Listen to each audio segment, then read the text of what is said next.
This is the Coralthea Waking Nightmares and Forgotten Fates last hype stream.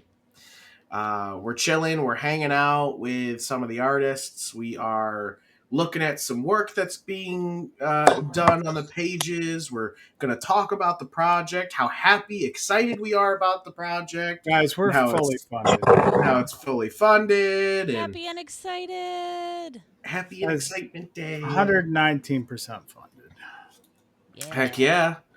119% funded. And we're going to talk about, maybe future plans. Who knows? We're gonna all over the place tonight in this hype stream. Future. But first About thing to go being, crazy. let's go ahead and introduce who's here. That seems like the most important thing to do. And of course, as always, here on her own channel, we have Emily Schwan, a Schwan named Emily Schwan. Hello. Hi, welcome. I'm here. I'm doing it. We made it to Friday. That's not my thing. I know. Yeah. It's fine. It's all fine. And everything's fine. Longtime guest and host of another show called Older and Dumber, Joey Slooty Mage. Hello. It's me. Yo, boy. Hype's all on you tonight, Hunter. It's hard. You gotta It's be hard. hype Woo, train. I know. Oh my goodness, it's still carrying over from yesterday, I think. We hyped really, really hard last night to human people in person. Like, we hyped. We did that. And last but not least, we have artist extraordinaire, Joe Holly. Remember, guys, he's the Robot Man. He's in from the Mir space station. So we're gonna have to wait for the delay. What's it like up there tonight in the stars, Joe? I'm in Kylo still. Yep. And the satellite must have came across some debris, so oh, and he's back. It's gonna be good, y'all. And of course there's me. It's been happening last night. Oh yeah. And then there's me, your host, one of the hosts, hosting with the mostest. Extraordinary. Voice DM Hunter Voice. Hunter voice. Voice Hunter. That's me. It's wrong way. It's also right here. In case I said it wrong. Oh, I was like, is my thing wrong?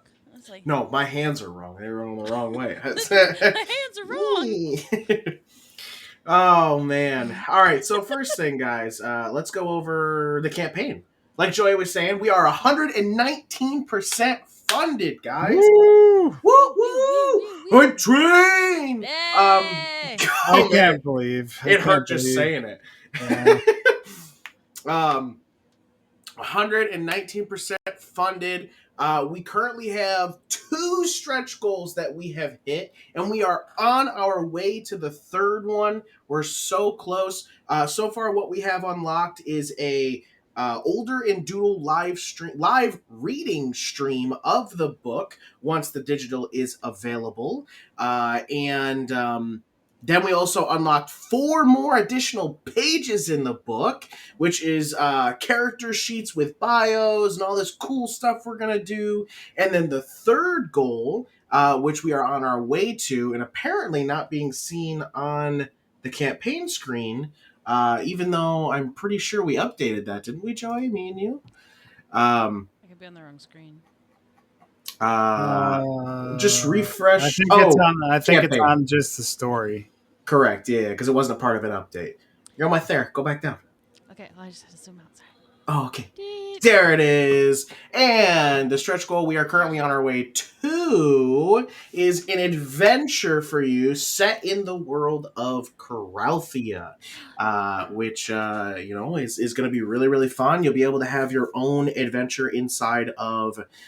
Well, I don't want to give too much away, but, you'll have an adventure inside of Coralthea where you'll be able to meet characters of the world, learn a little bit of lore, and solve something.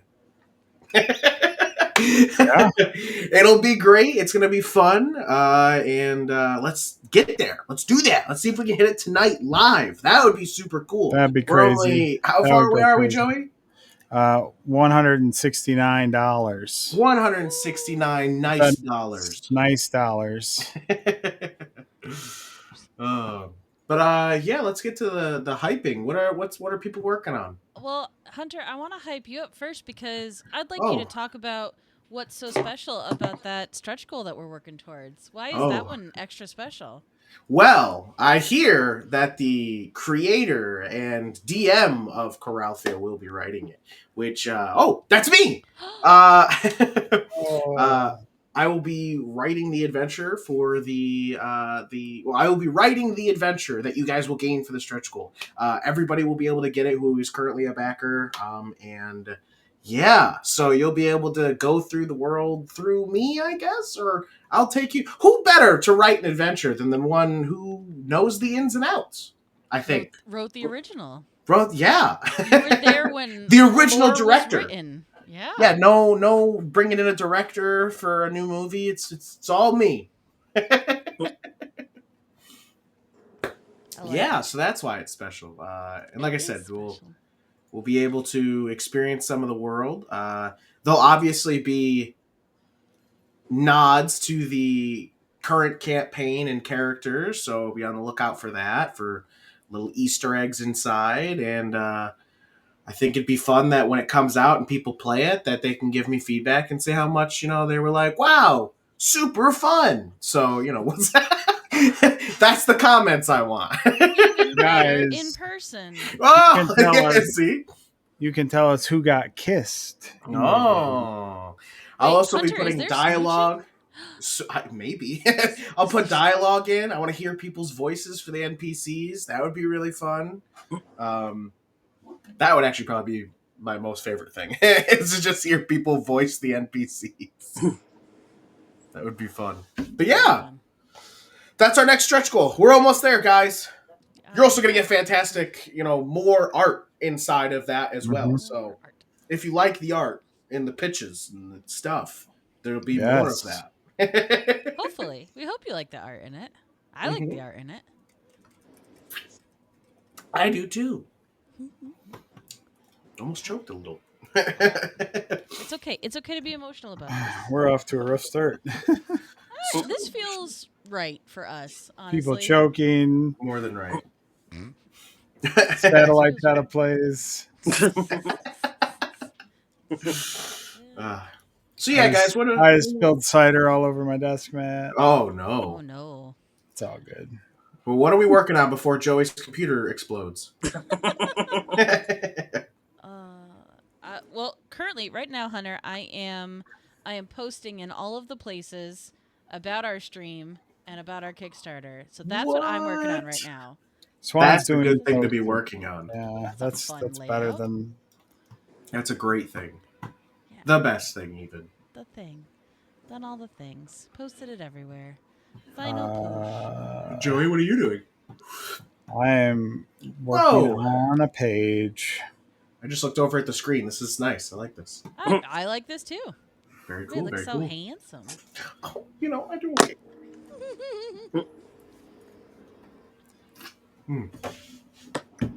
I wonder how great it's going to look when I'm eating ramen. I'm just like...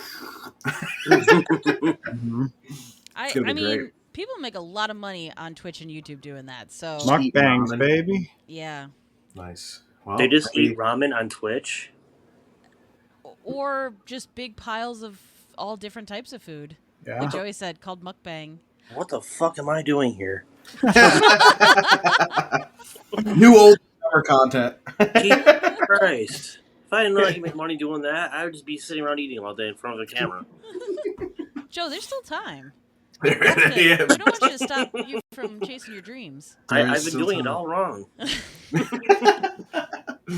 Oh my gosh. Joey, what are you working on?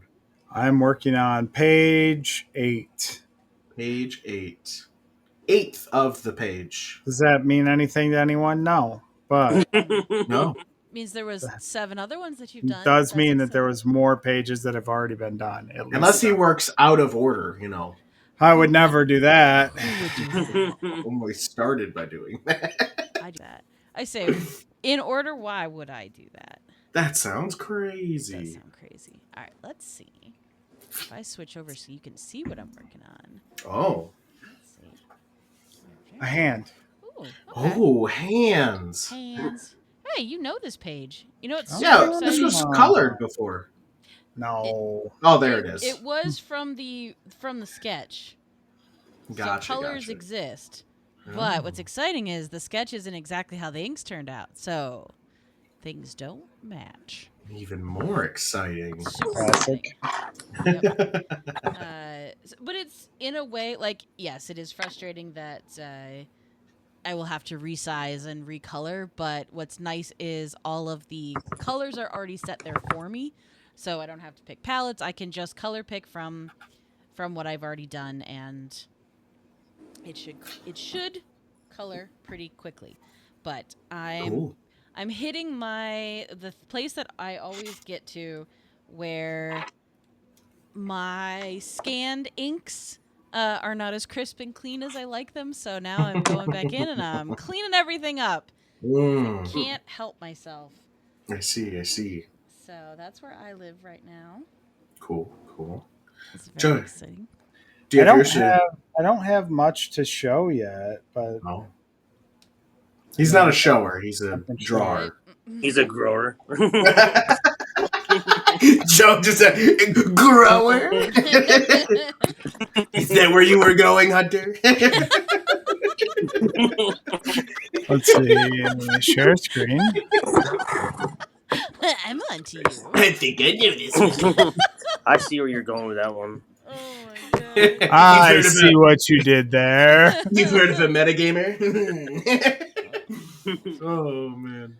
All right, so let me zoom out.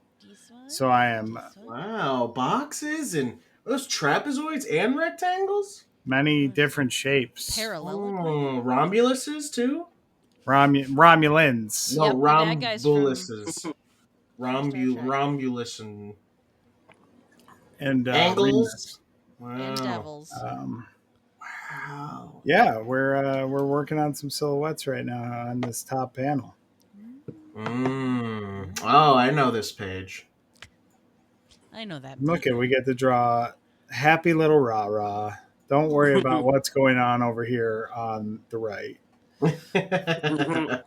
Never worry about that. We don't need to worry about that. It's all fine. But yeah, that's where I'm at. You can, I'll get a little more done. You can zoom back in on me. Oh yeah. Let Hunter talk. Let Hunter talk. He's dying to. So Holly, here's your question for you. Yes. So one, are you working on anything tonight? We showing anything off tonight? I haven't really started on anything yet. I just Okay. wanted to pop in and see what you guys are all doing and everything. Oh, for sure. I like how all the colors have been coming out for those 4 pages that were just previewed. It looks like We could look at banging. those. People might not have Absolute seen bangers. those yet. Absolutely. We could definitely look at those. Absolute bangers. I gotta come up with I have to keep up with the times and start coloring my own stuff instead of having people do it for me. Yeah, I was because you normally do black and white, right? In all I your do. work? It's just like I have an issue with Photoshop because now it's at that time where you have to sign in and have an account and pay for the programs monthly and shit. I'm like, I don't make that kind of money to freaking. When somebody tells me I have to do that, I go in the closet and I pull out my old friend, the pirate hat. Right. My music starts to play, and we take to the high seas, brother.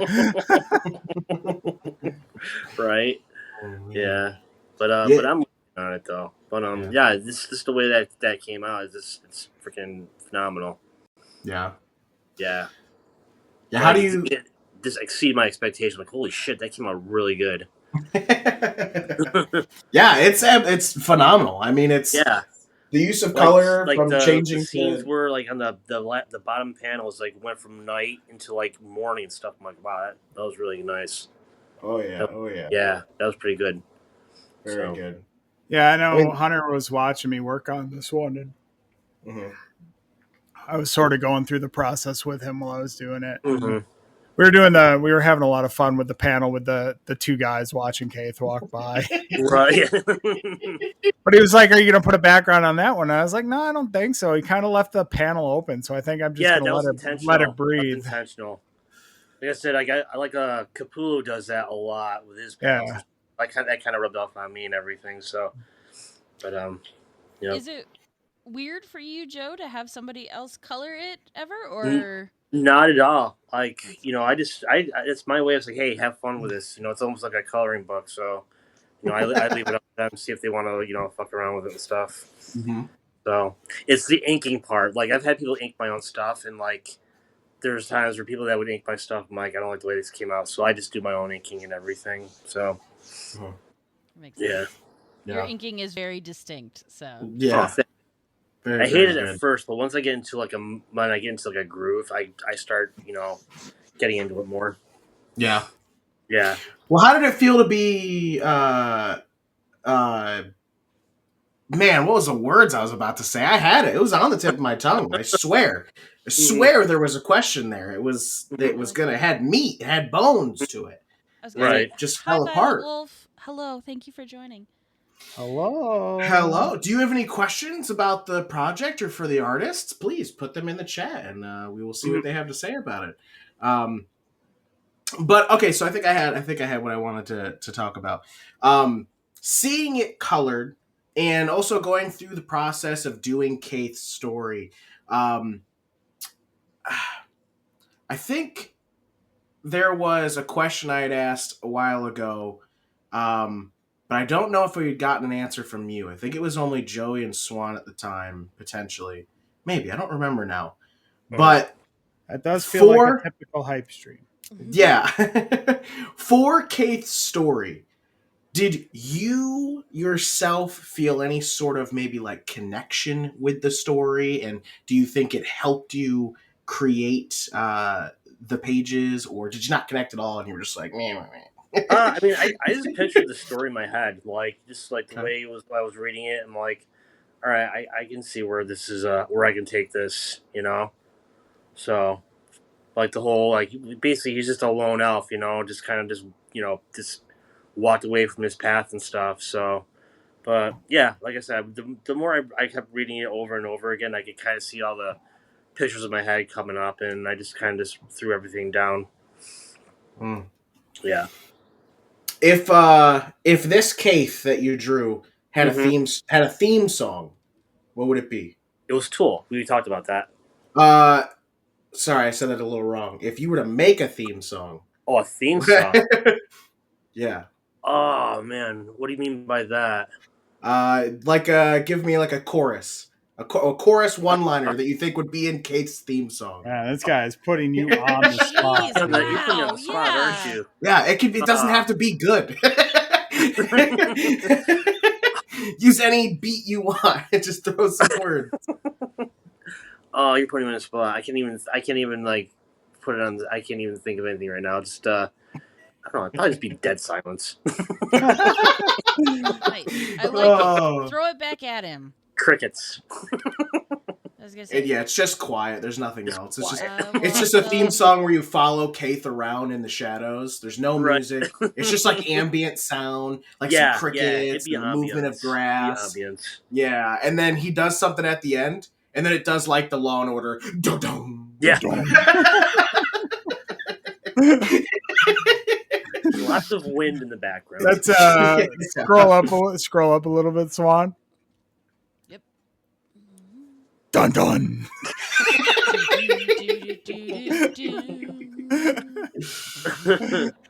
Got it. Nailed it. Too good. Yeah, but no, it was fun drawing it. Like when it got to the part where like it was getting darker and darker, and all his friends were like dying and stuff. I'm like, oh, I like where this is going, so I went with that too. Cool. So, yeah. Violet Wolf asks all of you, was it hard to mesh your art styles together for the book? And my food's here. I'm going to go get that while you answer the question. He's going to get food. It's downstairs. I got to go get it. Go get it. I'll hear you, though. I have my headphones on. He has his headphones on. It's okay, guys. Actually, when I sort of handpicked the team. I did, my A team thing here. But I sort of picked the four of us because we're all similar enough that the styles don't clash, but different enough that as you read through, you'll be able to tell that each character has their own distinct look. But yeah, I specifically like went out and I was like, okay, this person, this person, this person for this story, for this story, for this story, because of that very thing that you're like wondering about. Like, is this going to be a mess? And I think part of that is like at the beginning of the project, like who you're picking to fill the roles in that project. So no, I don't think it's, at least from my perspective, I don't think there's an issue with like it meshing. Like it was designed into the process from the beginning. I think that's a big part of it too. Is it was an active part of conversation, and it was something that was considered. Especially because you, Joey, had done so much work on the character designs already. There was so much art already created for the world. So I think that could have been tricky then if you brought in people who had so drastically different art styles that I think that might have been a harder sell. But yeah, I agree. I think the four of us in funny ways for having such different art styles, I think they all work really well together, and we have the benefit of all four of us have worked together on shared canvases and also jam pieces before. So we have put all of our unique styles into Hunter into a collaborative piece. So yeah, I think they work well together. Oh, your art styles? Oh yeah, totally. Thanks. Oh god. It's like the Avengers level of art.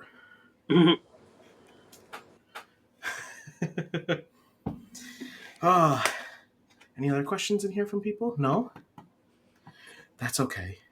Because I'm going to send the theme song question to one of you other people. Oh, wait.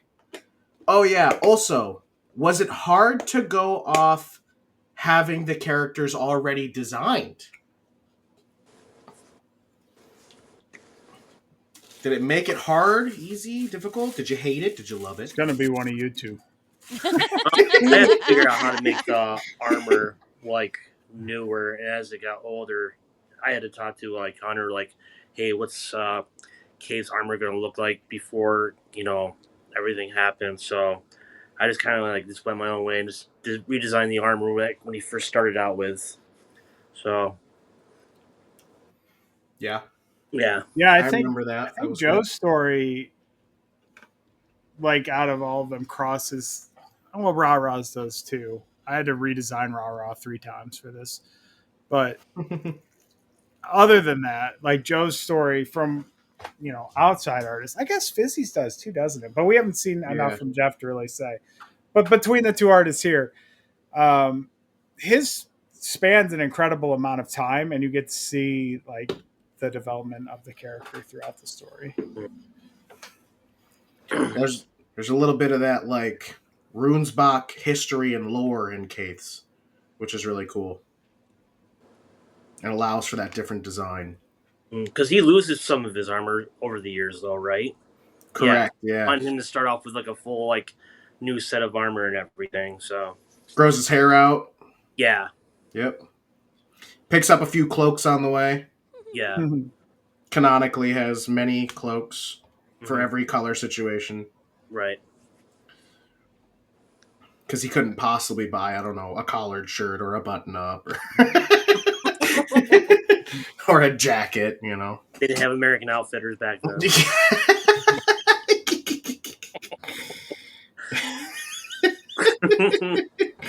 Oh, so good. Violet then asks, do you wish you could have designed some yourself? Oh, and I realize Swan didn't get to answer that last one. That's okay. That's okay. You're excited. We can do the send that one to Joe, and then I can answer both. Do you wish you could have designed some yourself? Characters. Which actually, now that I think about that, you did. You got to pretty much design how the mystery elf in the page looks. Who, me? Whoever that man Yeah, is. you. No, I Yeah. thought that was a reference of one of the characters that you sent me. But he's never had an actual in-game like design. So the one that I sent you wasn't Yeah. actually like him. This was like, this is what I think he kind of looks like. Okay. So you sort of, yeah, you basically, now he's canon. That's what he looks like. So Okay, you did that. You're Alright. you're a Coralthian scribe. You did that. Aw, I feel honored. You've No, added I to the actually thought lore. that was a character that you wanted me, like, I wanted to kind of make him look like this, so I just kind of based that off that. So, Well, you did great. but all right, Beat my expectations. I'm glad you liked it.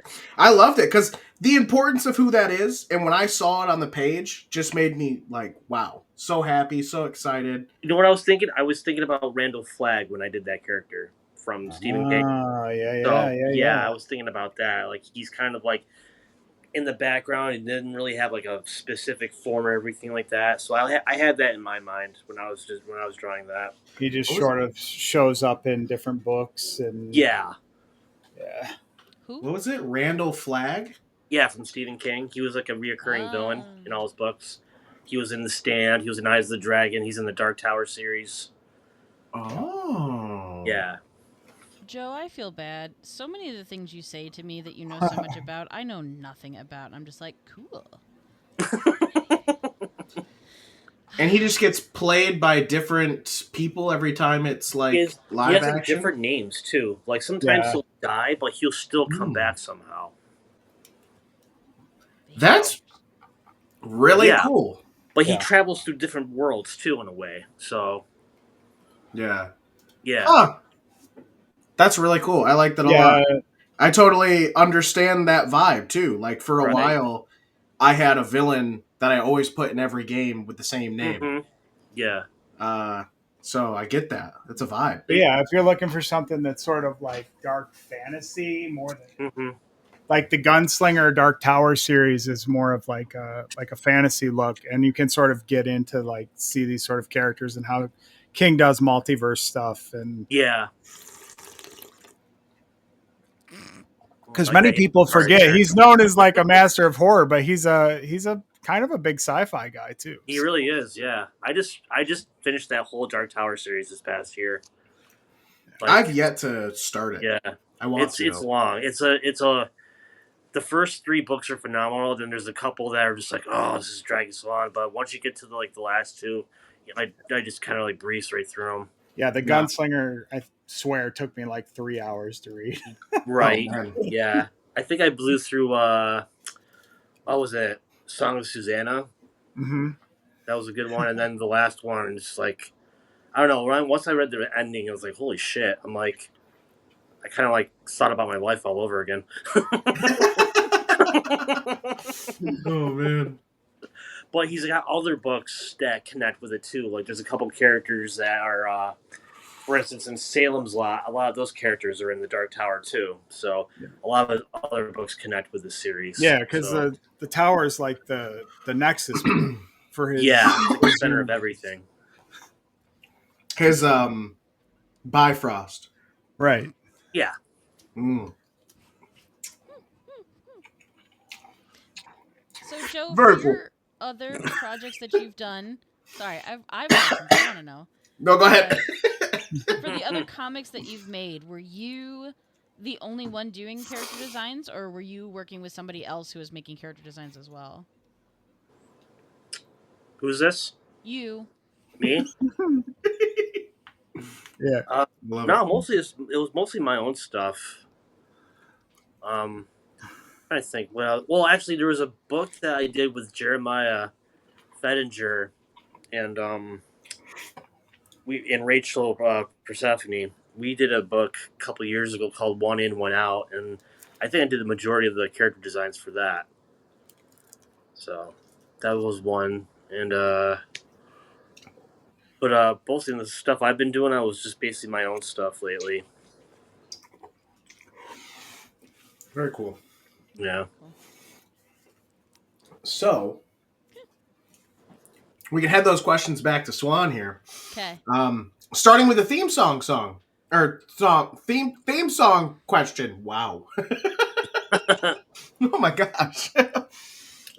What would a theme song for Moss look like?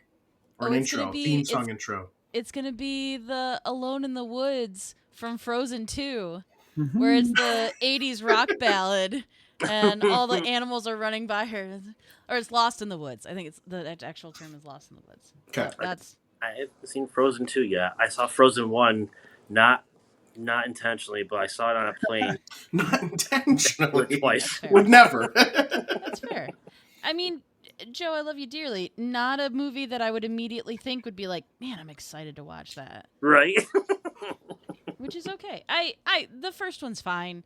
Yeah. I liked Big Hero 6 so Mm. much I love more. it. Oh, I I like love that Turning movie. Red so much more. So like there's part of me that's always a little bummed that Frozen got the insane hype that it did, because I'm like, I think there was other ones that were better. The big problem with Frozen was Hans turns out to be such a weak twist. Yeah. Mm-hmm. Just sort of comes out of nowhere and like doesn't have any motivation behind it. And like Disney, still at that time, Disney was known for like knocking it out of the park with their villains. So Mhm. it's just so disappointing when that's the thing. Yeah. Like it took forever to get like The Incredibles 2, but we have like 5 sequels to Cars. Like what? Oh god, yeah, you can't stop them Yeah. making more cars. Ka-ching. Ka-chow. Into the bank. Yeah. Incredibles 2 is great though. I love Incredibles I 2. liked Incredibles too. Yeah. I mean, I liked the first Cars. I didn't need Yeah. a ton more time spent in the universe. Right. Mhm.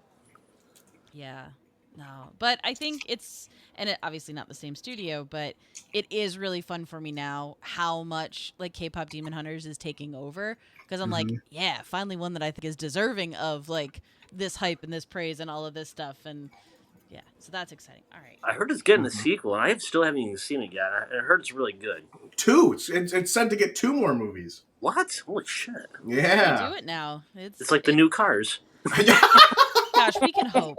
We can hope it's like the new Cars. Oh man. That's funny. Just get Okay, like so 8 that of was them. the theme song question.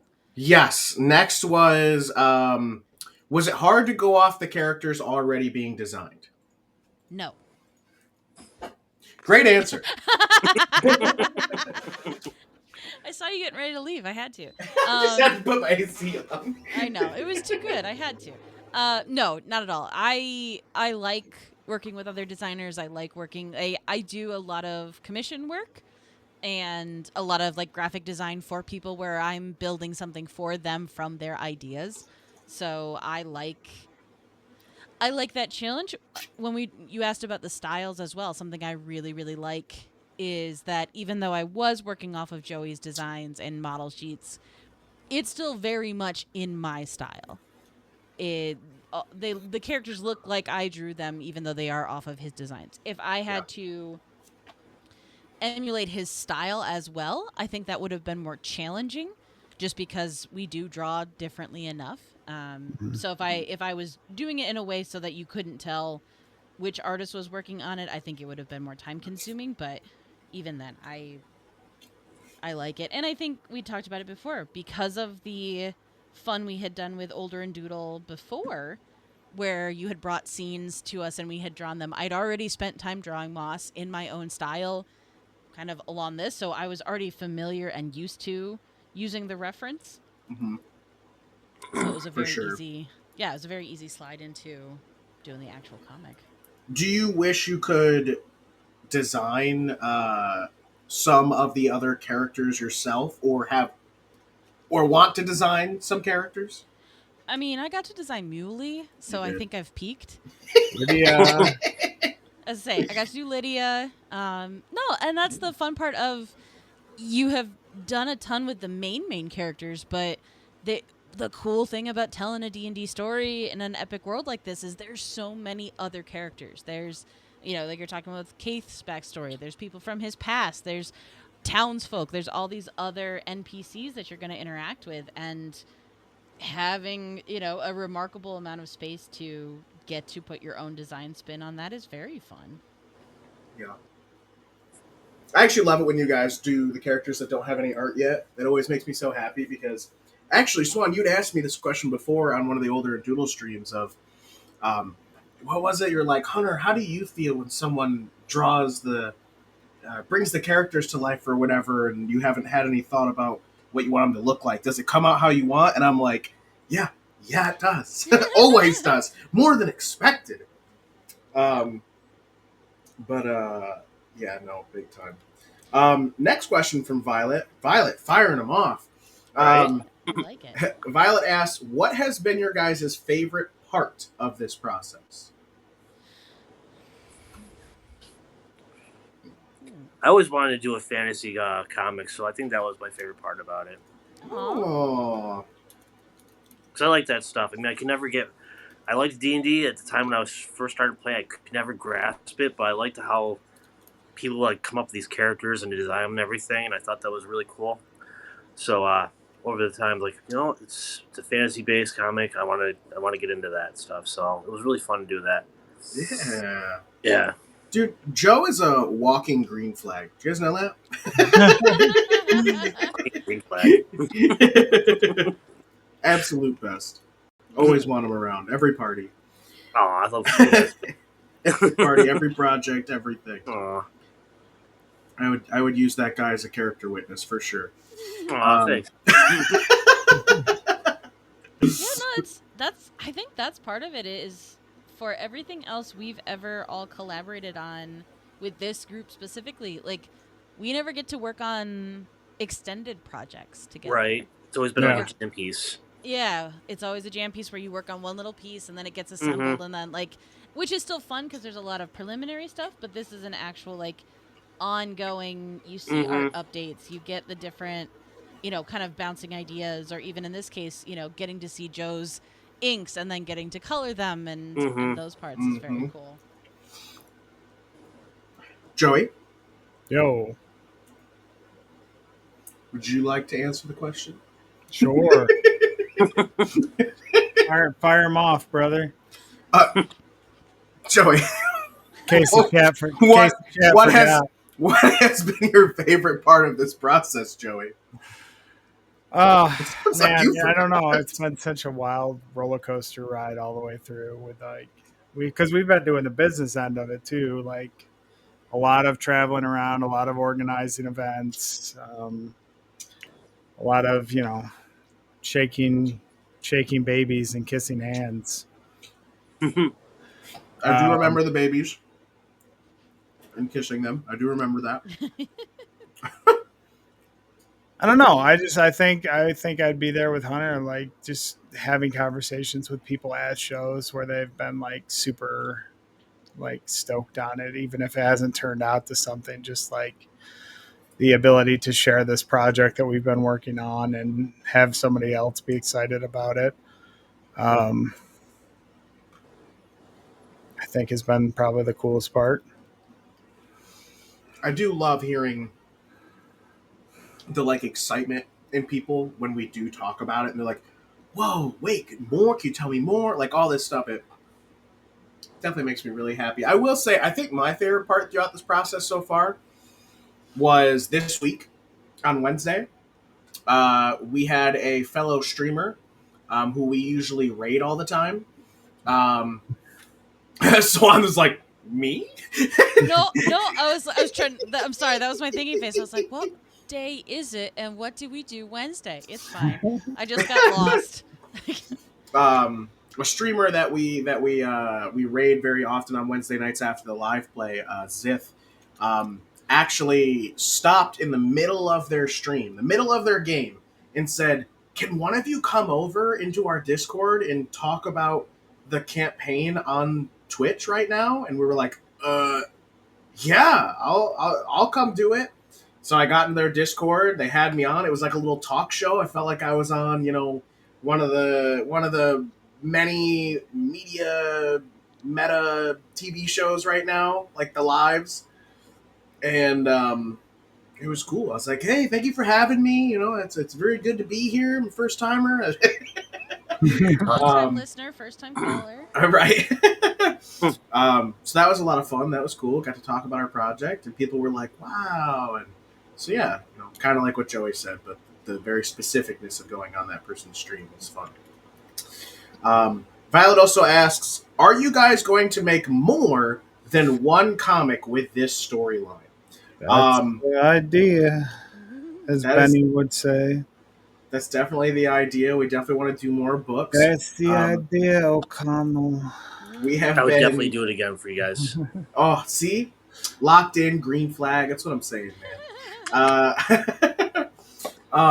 Yeah, no, the plan's definitely to do more books. Books plural. As long as they continue to be successful, I don't see why we. Just, as long as those guys like making movies together, I don't see why we can't get another Fast and Furious. You know what I'm saying? There's still more stories to tell. Exactly. Have they gone to space yet? We'll have more comics than cars. Yes, that's the goal. More Yeah. comic books than cars. Yep. That's our first goal. Now, you said specifically with this storyline. That's a great question. We have been batting around a lot of different ideas for what the next book might be about. Will it be another Coralthea Waking Nightmares and Forgotten Fates Volume 2? And if it is, does it follow the main characters again? Or do we go look at some of the important NPCs' backstories and get to show the world something that the live play has never seen before? Or do we want to completely move away from the Waking Nightmares and Forgotten Fates to a different book that we want to do more about? Do we skip over to an actual adventure that happened, or one of the arcs that the characters go through? I know that I would love to someday do loyalty missions as a book. And for any of you that don't know what that means, if you're not a video gamer who has played Mass Effect or Dragon Age, each of your companions usually have what's called a loyalty mission, where you go and do like this whole arc of a story that's all about them, and it's about their like conquering of their backstories or traumas and like all that kind of thing. And so far, we have done one of the characters' loyalty missions in the live campaign. So once all four are done, I think it would be really cool to do a book on each person's big arc. That would be a big boy. That would be a big boy. And the cool thing about that one would even be that they'd be in the anthology in the order that they got done in the live play, meaning that between each story, much time will have passed in between each one. So It's like you'll start with Fizzies, where everybody is at like level 6, and you see them in like different outfits and different demeanors. Whereas when we go to the next one, it might be months later from that last one, and maybe now they're like level 9 and 10, and so on and so forth. As the sort of time continues, they might have new scars or injuries or new outfits or new looks on life, all that kind of stuff. So the answer in short is yes. We know that Joe is in. Joey is contracted to be in. But Swan, what about you? Oh yeah, I would happily. Then the A team continues. Yeah. Definitely a group. Yeah. Let's see what else is on here. I know O&D has been to Comic-Cons before, but have you all been to one together? If not, will you now after the book? Twin Tears, we're always together up there. I was gonna say we literally have one this year. We do. Twin Tears Comic Con. Did you just pop open a Volt Lightning? No, I got these spooky Angry Orchards. Oh, right. Your scary Halloween. Yeah. November. That is correct. Where you will be able to also allow for local pickup. If you are backing the Kickstarter, if you want to do a local pickup, you can get tickets to Twin Tears Comic Con and come pick up your stuff and get it all signed by every person working on the book, because we'll all be there. What? And meet us. And you can meet us and say hi. And if you've not already. high five us. And other people and exclusive covers and Yeah. all sorts of things. Yeah. All sorts of super cool things. Even Kevin will be there. But finding him is challenging, so good luck with that.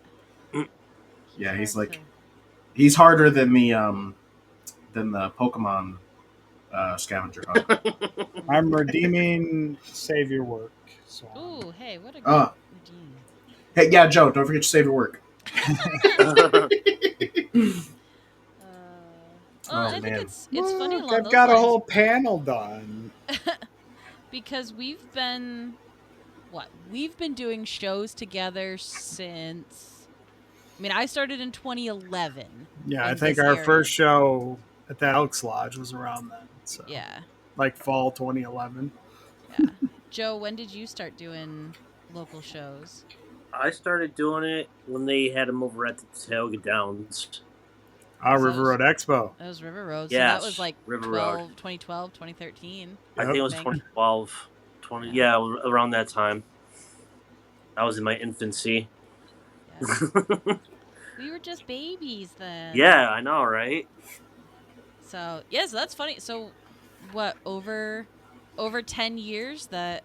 Yeah, pretty much. And then after that, that's together? when they had it at the... it was at that airplane hangar up in Elmira. Yep. Warplane Museum. Yeah, that was the first one. I have so few memories of that because I ran 102 fever that weekend. Oh my god! And so, like, maybe that's I don't when you remember anything about that show. That's when you painted the Nicolas Cages. You might be correct in that. Oh my god. Yeah, I had a couple of people come up to my table and be like, "You're really pale. Are you okay?" I'm like, "Yeah, I'm so fine." So fine. Could never be more fine. Yeah, never, not once. I'm trying to remember what my first show was. I know it was with Joey because he asked me to go to one, and that's how it started. Mm-hmm. So it was after you did the one with Ken, where you were in the escape room. Oh, right, which was First Arena. Which would have been 2016, so maybe 2017. There was one we did at the Family Service Center gym, Family Fun, whatever that was. I can't remember. Yes. We were in the gym because I remember talking to you specifically, Hunter, at that one. Oh, I was memorable. You are memorable. That doesn't seem like a thing that should be surprising. Young Hunter. He doesn't have much memory. You're still young. I am old. You are the baby on this chat, Mr. You really are. You're young. Yeah. They call me young man. I said young man. No, yeah, I remember. Yeah, First Arena. I was there for GEA doing their escape room. I was a pirate, and I was like, they had to like, I don't know, decipher my puzzle to where my treasure was, but I watched them do it the whole time. Let me see what kind of pirates you are, you scurvy dogs. Find me treasure. I've hid it somewhere in this room. One of you will find it. I've had much grog today. Party. Player be thrown in Davy Jones' locker. I don't even remember. We're just making shit up now. But no, yeah, I remember that. That was a lot of fun. But, and that was when, I went down the rabbit hole of us, and where we are now. Mm-hmm. Everything means something. If you watch the live play at all, that is a quote directly from everybody, almost every session. Everything means something. Yes. But was called into question last episode because, what was it? Fizzy had come up with some theory, and he goes, because everything means something, Keith. And Keith, with his Irish accent that really isn't there all the time, says, as the best D&D accents always are. Yes, Fizzy, but everything might mean something, but not everything is connected to something. Is that what it was, or something like that? Yeah. So that was fun. Everything is connected to everything. Everything might mean something, but not everything is connected to everything. So that was good. Well, we had another question on here. Are you? Oh, this is a great question for Swan and Joe. Are the two of you following the live play like fully, or are you taking some creative liberties? Big time liberty taken. These guys are taking my liberty. Democracy. Yeah. Freedom. Anyway. No, I'm super not, because I'm a bad friend. In my defense, it would be a lot easier if I could listen to it as a podcast. So that is definitely something that I run into where I travel a lot, not always by choice, but because I have to. So I'm in the car a lot, and so I listen to a lot of podcasts, and that's usually where I get through more of my live. Gonna have to start uploading them as pods, Hunter. As always. Well, they're on Spotify, so I don't know what to tell you. Oh my god, a liar. Yes, I do believe. Maybe the last couple aren't on there because we've been working on the Kickstarter a lot, but they do. It does exist on Spotify. Okay, so I have to. I don't listen to my podcast on Spotify, so I don't always look there. But I will have to check it out. Gosh. I know I'm a monster. It'd have been so funny if Swan was like, "What? The cat needs me." Just walks away. No, don't tempt her. She's been a monster lately. Yeah, so I would like to get caught up. There's no other reason other than it is not the most convenient for me personally, so I have not had it. It's certainly a lot of content. It's one of those things that, like, if you were there from the beginning watching it, it's easy to do. But as we are approaching our 50th session, and every episode is probably about 2.5-ish hours, 2 hours and 45 minutes. That's like 2 movies in a row. And you only get to watch one movie, which is that session. So I definitely get it. Joey and I were just talking the other night about potentially putting together some abridged episodes. It'd be some work, but potentially turning, a 2 hour and 45 minute session into more of like maybe an hour and a half, but it also combines like more than one episode at a time potentially. So, maybe could make things a little easier easier for people to catch up. Correct. Yeah. Well, I think we talked about it too. I want to say well before the Kickstarter, but on an older and Doodle. There's a lot of, I think, divide in the preference of people who listen to live play D&D podcasts. Mm-hmm. I am definitely if an episode is 40 minutes or less, I am far more likely to get into that type of story. So, and I mean, this is fully on me.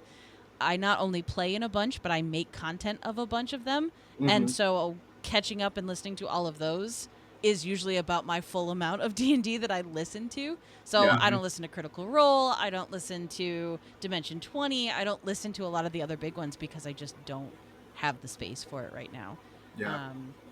But I know I'm definitely on a different side of that because I do prefer them to be shorter snippet episodes because I can get through a 30 to 40 minute episode in like one car travel. Mm-hmm. And I think I can consume most of the Adventure Zone as animatics. Yep. So like YouTube shorts and yeah. reels and, Same thing with the other one that's coming up right now. Well, 2 of them, Legends of Atlantis and Quest to the Quest or whatever. Oh yeah. Yeah, those look good too, for sure. No, Avantris, I didn't know about until it literally started having reels pop up for me. And I was like, oh, this is super fun. And the same thing, like little animatics and stuff like that. So, yeah. And then I'm like, this is just enough of this for me. What about you, Joe? Have What's you been up? watching or just taking creative liberties? No, I was going. I think it was like one of the files you sent me. You had a live session that was a link on there, so I actually listened to one of the episodes to get a feel for all the characters and stuff. So I have. There was one episode. I didn't get a chance to listen to all of them, but like there are times where I want to like go back and like try to figure out where there's a jumping point to where can I start. You know how like when you read a comic book series, there's like 100 Yeah. issues, but you want to find a spot where hey, where Like can the I start start off? of a That would be a story cool spot arc to or jump. something. Yeah. Yeah, exactly. So, but yeah, I have listened to one of the episodes, so it was pretty cool. Yeah, awesome. So, Well, thank you yeah, so much. you're welcome. Well, that's Joey, the have whole, you watched all the episodes? no. That's the whole point of the comic, though, is to give people like a Right. jumping on point, right? Correct. Where they get to know a little bit about them, and then when they jump into whatever new session we're in, they can be like, okay, I know that character's supposed to be like this. Okay. Mhm. Yeah. Now I have a question. Now, Ooh. all the other episodes that you've done, are you actually going to draw from that and make it into the comic as well? From Like the old more of episodes? the live sessions into Yeah. books. Yeah. Yeah, I would. I think I'd. So, because earlier I had said, if we continue the whole Waking Nightmares Forgotten Fates series, Mm-hmm. would it be NPCs' nightmares that we know of, or would it be more of the like nightmares or visions or dreams that the characters have later on? Mm-hmm. I think all of it is a possibility, but I'm wondering if really. Uh, it's I would like it to come more from the live sessions, Mm-hmm. mostly because for the artists, I think it really helps for you guys to have all that stuff sort of done, and you're turning Mhm. it into something rather Right. than having to form it in your head off Mm-hmm. of me just saying, "Yeah, he fought a Hydra. Can you just do that?" And then be like, "Oh my gosh, I have to make up all of Kate's decisions." Whereas if it happened live, you don't have to make the decisions. You just see it, do it. Mm-hmm. Monkey see, monkey do. Right. Um, um, Don't worry, I won't pee all over you. thank you. That makes me happy. But yeah, I hope that answered your question. Right, yeah. Oh, good kitty. Aw, a cat. Artist, how much did you look at the players in DM, if at all, when you were roughing out your pages? Did you use that as direction at all? Yeah, I did. I used all the references so I can see what I was drawing. Like I'll look at acting everything. specifically, like did anything Hunter Uh, do or Carter do stand out to the point where you're like, oh, I need to try to capture that expression or that movement or I know Case seemed very like angsty and withdrawn, so that was easy to draw.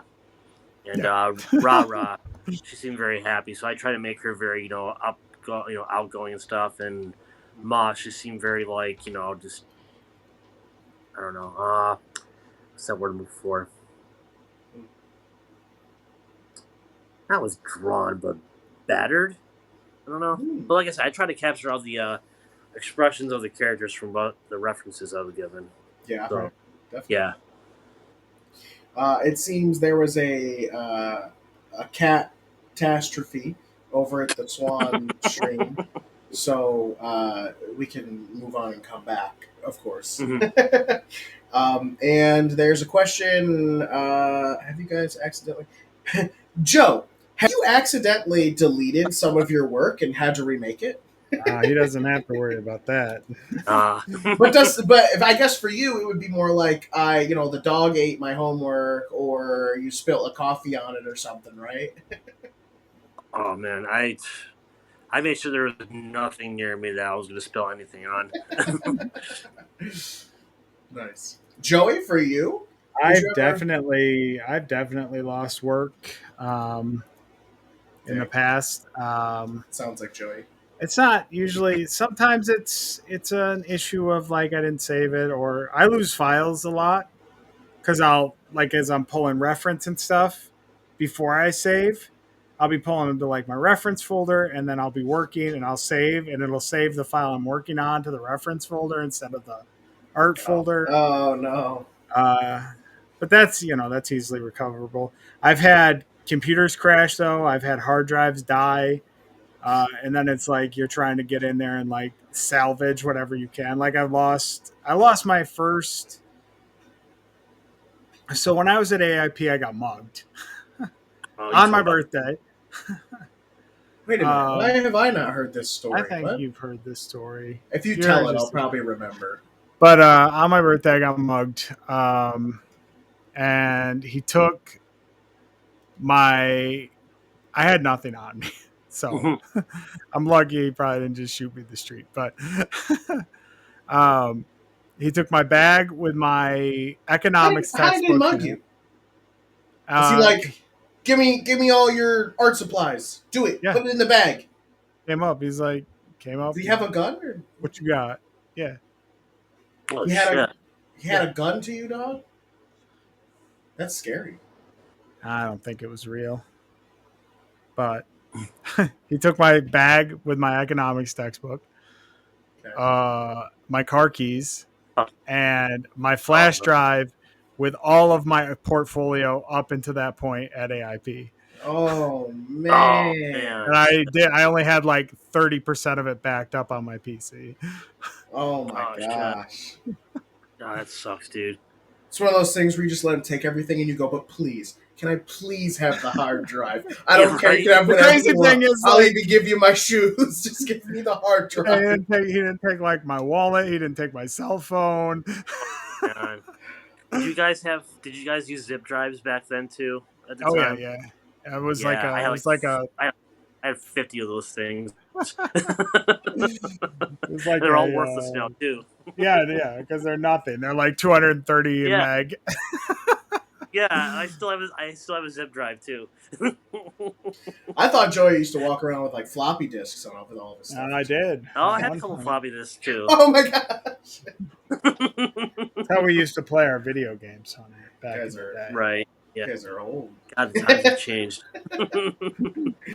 Oh my gosh.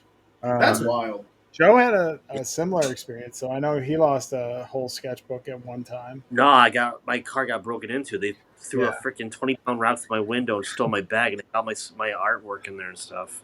That was like 2 years ago. I That remember that. sucked. Yeah, I was Yeah. going through some dark times after that. Yeah. So, yeah, but that was like all hand drawn stuff that I worked on Yeah, for a whole year. So, yeah, yeah, it was like your sketch a day book, right? yeah, it was that. I had like what 9 more days until I finished it for a whole year, and some asshole took it. So, kind of like how you was like your portfolio. It's like, oh shit, Yeah, that's my portfolio. that's So, everything I've done up to this point. Gone. yeah, And a $400 textbook. Thanks, buddy. yeah, fuck that I'm sure book. it's over a fucking bank somewhere in a dumpster. Yeah, pretty much. Yep. Mine's somewhere probably in the Susquehanna somewhere. Man. You know, sometimes the world is horrible. Sometimes it's great and they help fund your book, and then we have an Yeah, amazing It's true, product. you know. We there you wouldn't be go. here if those things didn't happen, right? Yeah. It all led to this point. Mm-hmm. Absolutely. Do you guys know I can't spell? Do you guys know that? Yeah. Frequently, you remind me of that. I did it. Haha. I read it too fast. I thought it said Lick Starter. That's what they call me. The name of my boy band in high school. Finger bang bang into your heart. My gosh. Let's see. What other questions were on here? We have you guys accidentally that led us to the being stolen. Hunter, what was your inspiration for this campaign? What a question. I don't know what kind of answer you're looking for. I don't know if it's like, oh, what movie inspired me or literature or whatever. But what inspired me for this next campaign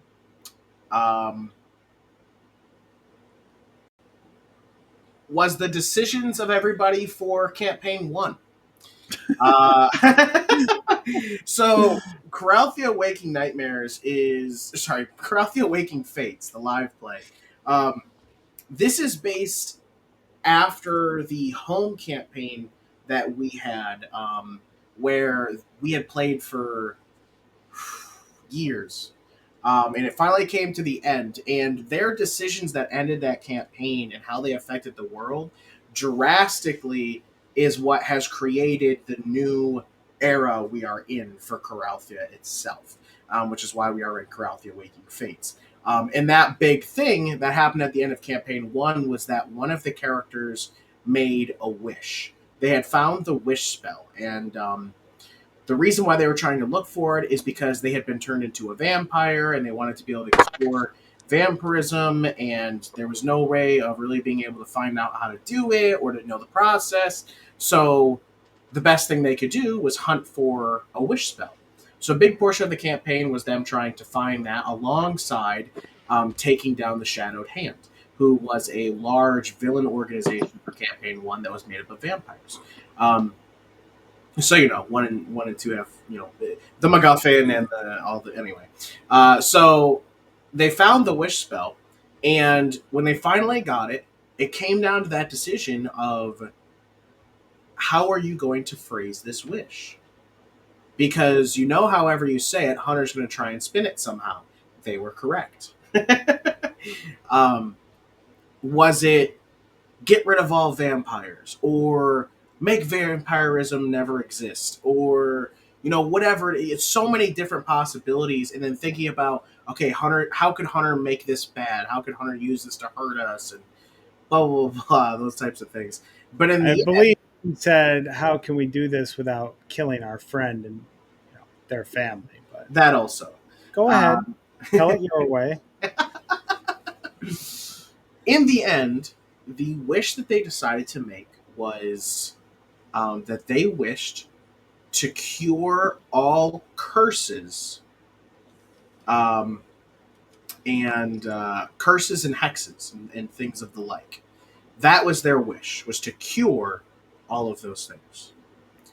So as they made that wish, them being the only one to remember that they made it, the rest of the party isn't privy to remember that the wish was actually made, but they knew that Athena was no longer a vampire.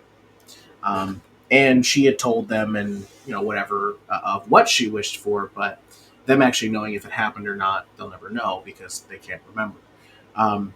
But as we move into the new world of Coralthea after the first campaign, something happens called the Restoration, where the world realizes that all curses were cured. However, not just curses. Curses were stopped and healed, blights, disease, um, lots of terrible. We sort of unmade the entire existence of all tieflings.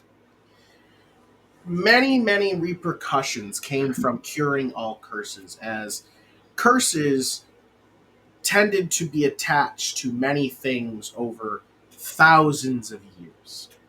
So with this, it brought bad people who were being held or imprisoned by curses to be released. It also, however, cured specific diseases that were killing people. So there was a lot of 50-50 on a lot of the good stuff that helped people and a lot of stuff that bad helped people, all those things. But the wish was so powerful that it created a more for people having to look for a reason for why this happened. Nobody knows that this person made that wish. But at the same time, something called the Restoration happened, where all of the gods of Coralthea disappeared. And the reason why people know that is because they can no longer remember the names of any of them, what they did. There are no longer textbooks written with information about them. It's as if they never existed from history. However, there are people who lived before the Restoration, up to the Restoration, who remember there being something, and they remember that gods are a thing, but not who the gods are, or anything that they've done. And it's this very weird thing that happened. And then there's people who have been born after the Restoration, which is where we are now, about 40 years later, where there are people who grew up not having any idea really what religion is, and the people who knew what religion was, and it's completely gone from them. All because of this wish, potentially. However, if they cured curses, why are the gods gone? Were gods curses? Were they, or is there something else bigger at play? Who knows? And that's sort of where we are for campaign 2 of this large mystery because of the decisions of the characters from campaign 1.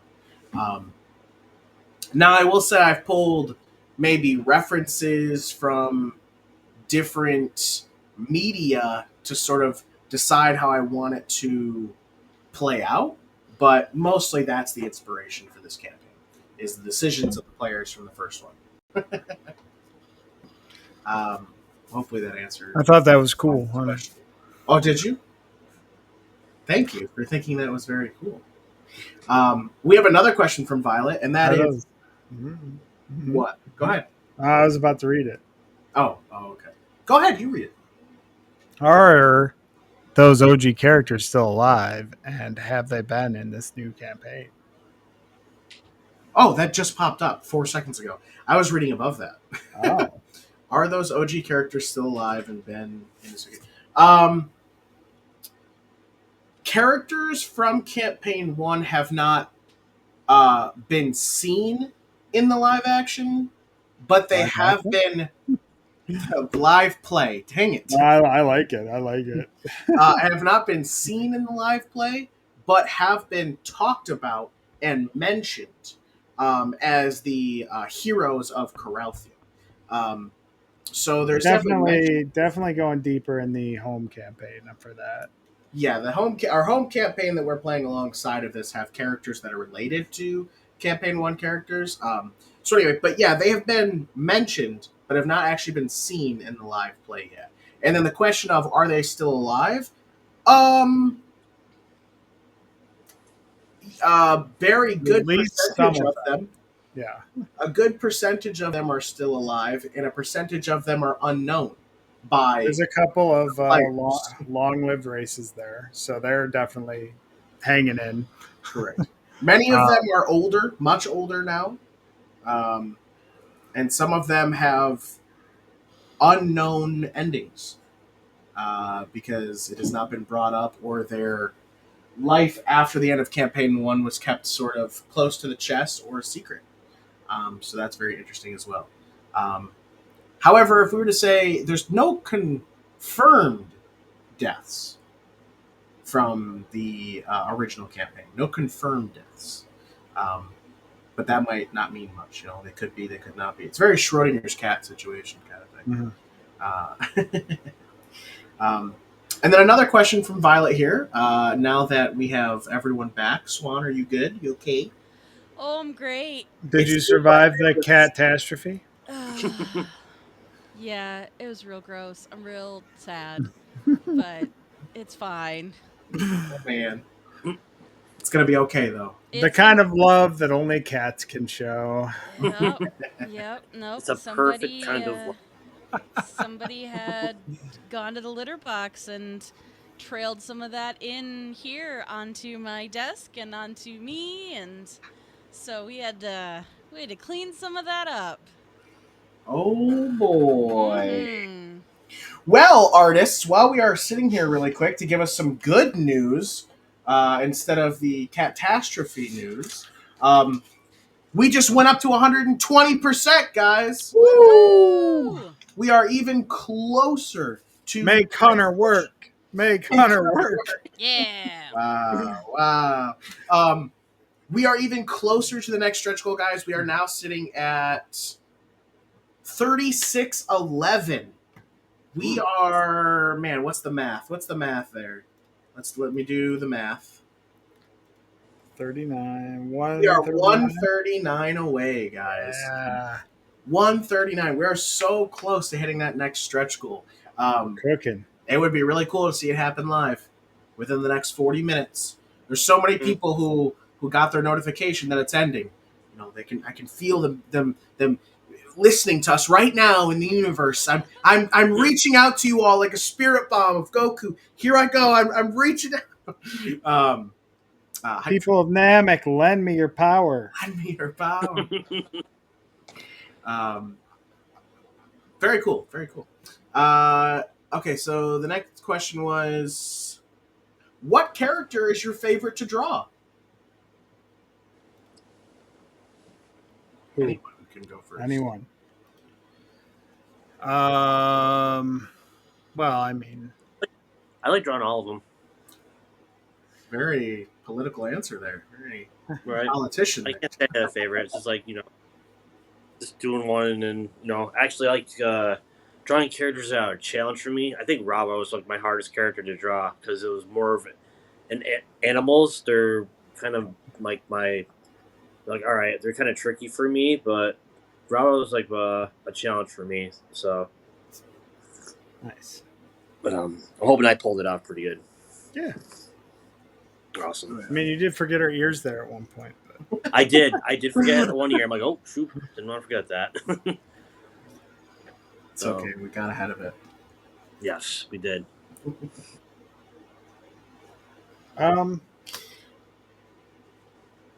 Kate's kind of boring. She's a furry, right? She's like a bat. Yeah, she's anthropomorphized. She's there's actually some deep lore coming up in the campaign at some point, but yeah, she's a bat person. Okay.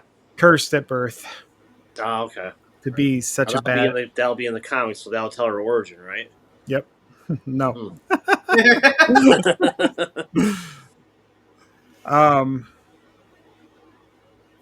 No, I mean, I think some of the NPCs I have a lot of fun with because I just can go off like model and just go wild.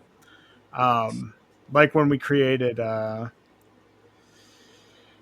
boy, their names, Hunter. It's been so long since we've interacted with them. Wow. Pierre. Were they in sequels? Oh. And Cleo and Pierre. Very fun. The Edna of Tapas.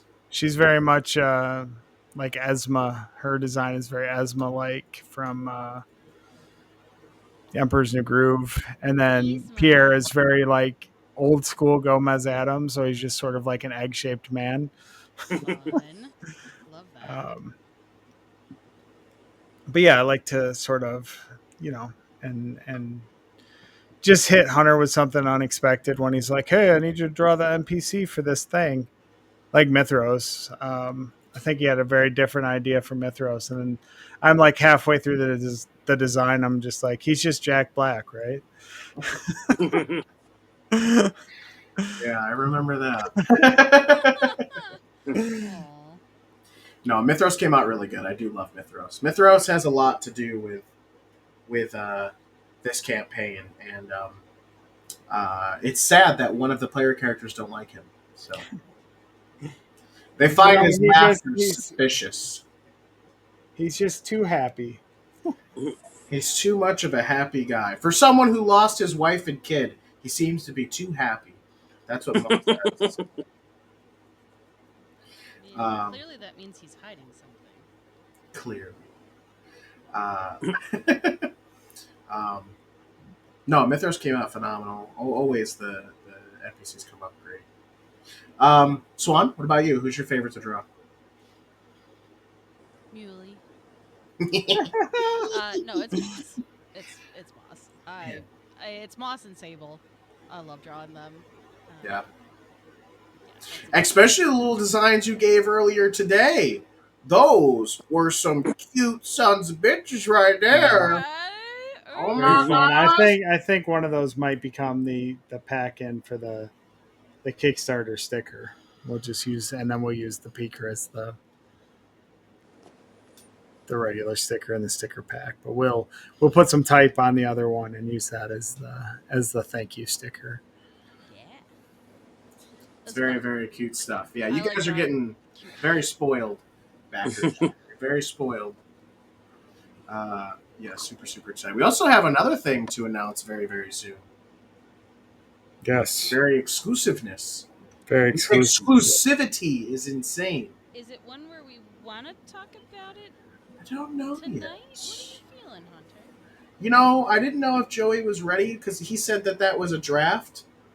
So I don't know if we should. We're gonna show the draft, and then when they get the real one, there it's gonna be even better. Their minds will be blown. So we'll be able to show that off.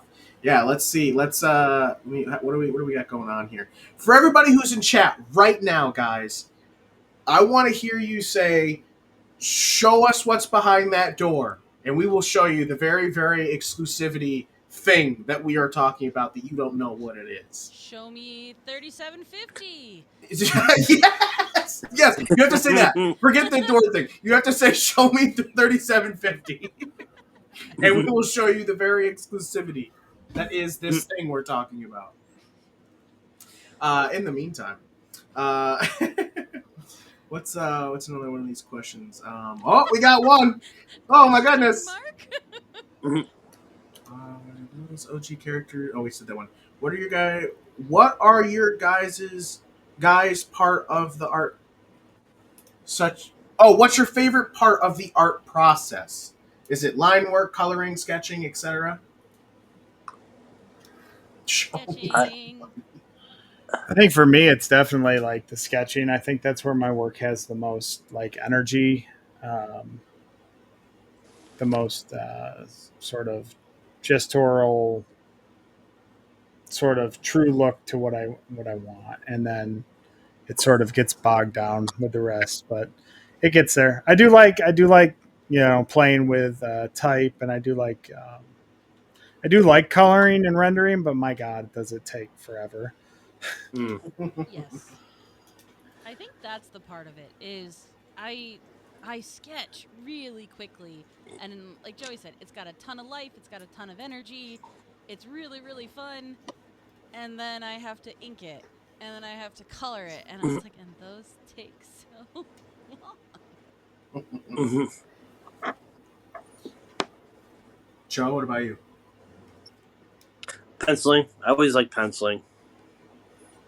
And then when I start inking, when I start off, I'm like, oh, I hate inking. But once I get more into it, I start to like it a little bit more. Yeah. But yeah, I try not to draw over my pencils because I don't want to lose that value of Sure. the pencil lines and everything. So I try to keep them separate from each other. Mm-hmm. So. Yeah. Yep. My favorite part, guys, is when you do art. That's my favorite part. Yeah. Oh yeah. Yeah. Well, It's if you're the best happy, we're part of happy it. when you see it. I mean, you guys can see how happy I am from the posts that Swan made not Mhm. so long ago with the pictures of us staring at Holly's pages. Mm-hmm. So good. That was one It's a of my bad favorites. picture of me. Put like a sticky note over my face so you don't have to see that. No. No. Part of the team. Exactly. A part of the team. Yeah. So, what was it you said that day? You were like, something like, man, he said something where it was like, oh, you guys, it's really something about you guys. We said, no, Joe, it's us. It's us guys. We're in this together. I can't remember half the things I say anymore. I'm getting to that age. Zac Efron came out and he was like, we're all in this together. And we were like, come on, man, get out of here. Let's see. Oh, we have a specific question for Joey. Joey, what was your favorite part of designing? He's putting a finger up to me. Yes. Hello. Oh, he's talking to somebody else. He's talking to somebody else. All right, we'll go to the next one. All right, no, I'm back. Go ahead. Okay. Joey, what Yeah. was your favorite part of designing the characters?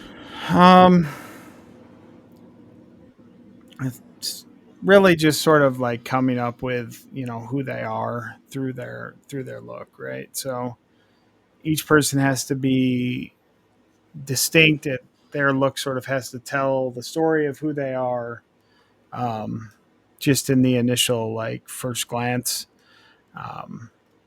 That's what Kaith had pieces when we first meet him. He has pieces of his RuneSpark armor still, and that that's just informing based on what Carter did for like his character. He's like, oh, my character has studded leather armor to start. He carries a bow, but like it's incorporating the colors of Runesbach into that, so the reds and golds and blacks, and then it's piecemeal because like this is what he has left of it after years of being on the run.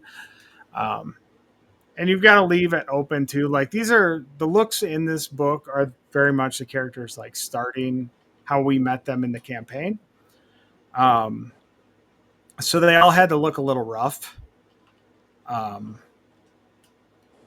And obviously, I think Rara and Moss are the most put together. But Moss's clothes were very, very much, they had to be like, she's traveling, so they had to be functional and durable. And Rara just packed up and got in a coach and left. And she's wearing, the garb that she would wear as a performer. But hers is very loud. It's sort of discoordinated. Like when you meet her the first time, she's very much like trying to steal the show instead of being a part of the group. Which, as we've gotten into the later designs for the characters, um, there's much more cohesion now in their overall look, and so just sort of like that visual language of showing them as they were sort of starting out, I think. Very cool.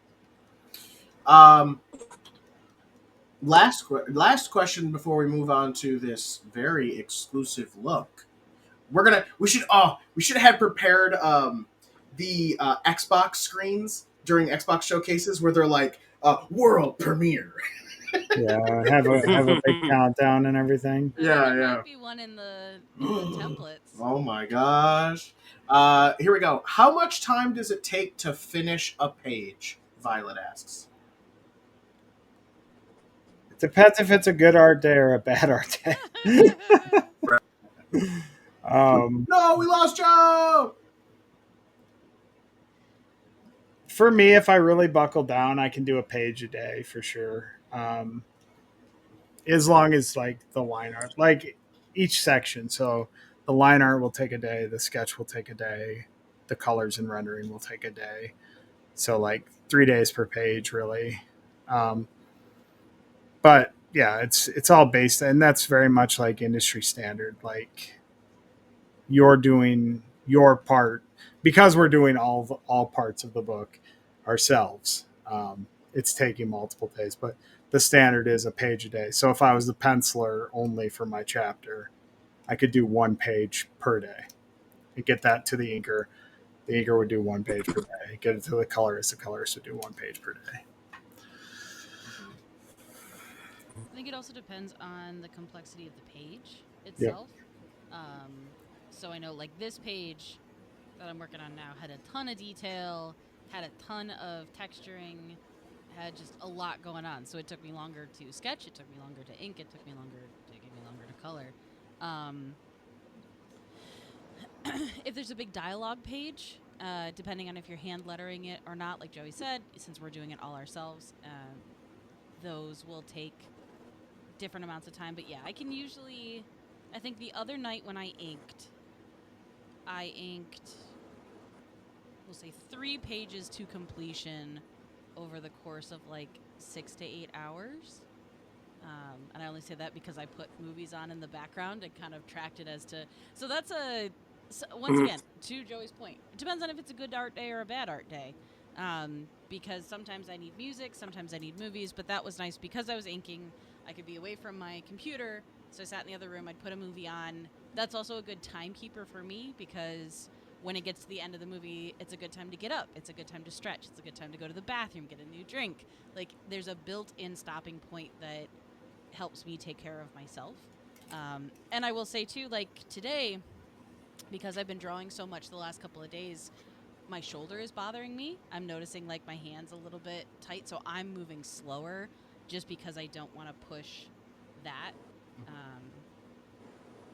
So, again, give or take, but yeah, if I really pushed and didn't do other stuff, I could do a page a day. Yeah. Joe? Uh, I did just be everything about in a like day. maybe pretty much. Yeah, I don't know what you guys are talking about. It's No, like it's hard. if I have a day off, I'll try to get maybe a page or two done, penciling. And when it came to inking, um, I think I ink faster than I do penciling because I already drew the drawing, so I'm just going over the lines faster. So yeah, but I probably did like maybe a page or two a day on a day off. Yeah. Yeah, and then just kind of picked away at it throughout the week. Yeah. Holly's the fastest for sure out of everyone. This guy's a machine. Well, I wasn't trying to rush it. I was just like looking at my time, my schedule. I'm like, all right, I got to get this, and done. So I got to fit in the pages around my routine and everything. So, but Holly works like the Flash, where even though he did it really fast, it was actually a really long time span because he controls time and space around him at the same time. So for I would like him, to. he was really working at like, he worked for like 12 hours inside the 1 second of flash zone that was an hour of real time. You know how much I could get so much done, and if I had that kind of power. Oh, yeah, you're telling me.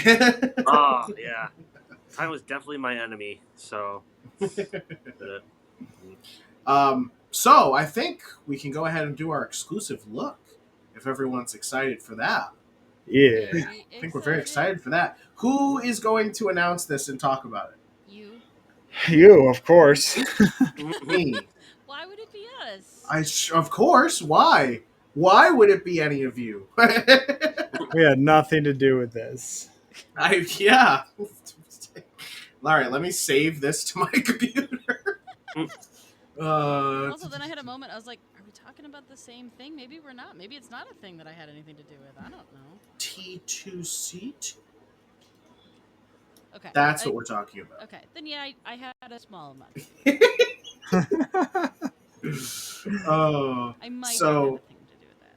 so how about this? I will announce what it is. Then, so I'll put it in the little studio down here, but don't show it yet. Okay. And then when after I announce it, show it, and then we can talk about the next thing, which was you, about it. Does that make sense? Okay. Yes. I think these all things make sense. Yes. Everything means something, is what they say. Yes. Everything means something. I know I just saved it in here, but there it is. All right, sharing media. Okay, the media is there. Okay, here we go, guys. Here we go. We're getting real serious as I bring in the mic for some I was crispiness. gonna say your voice is so nice now. All right, everyone. We'd like to announce a super secret portion of this project that we have not yet told to the public, except that T2C2 did sort of say something already in a post online. So if you have any of the insider e-news straight from Seacrest's mouth, insider knowledge, then you would know that.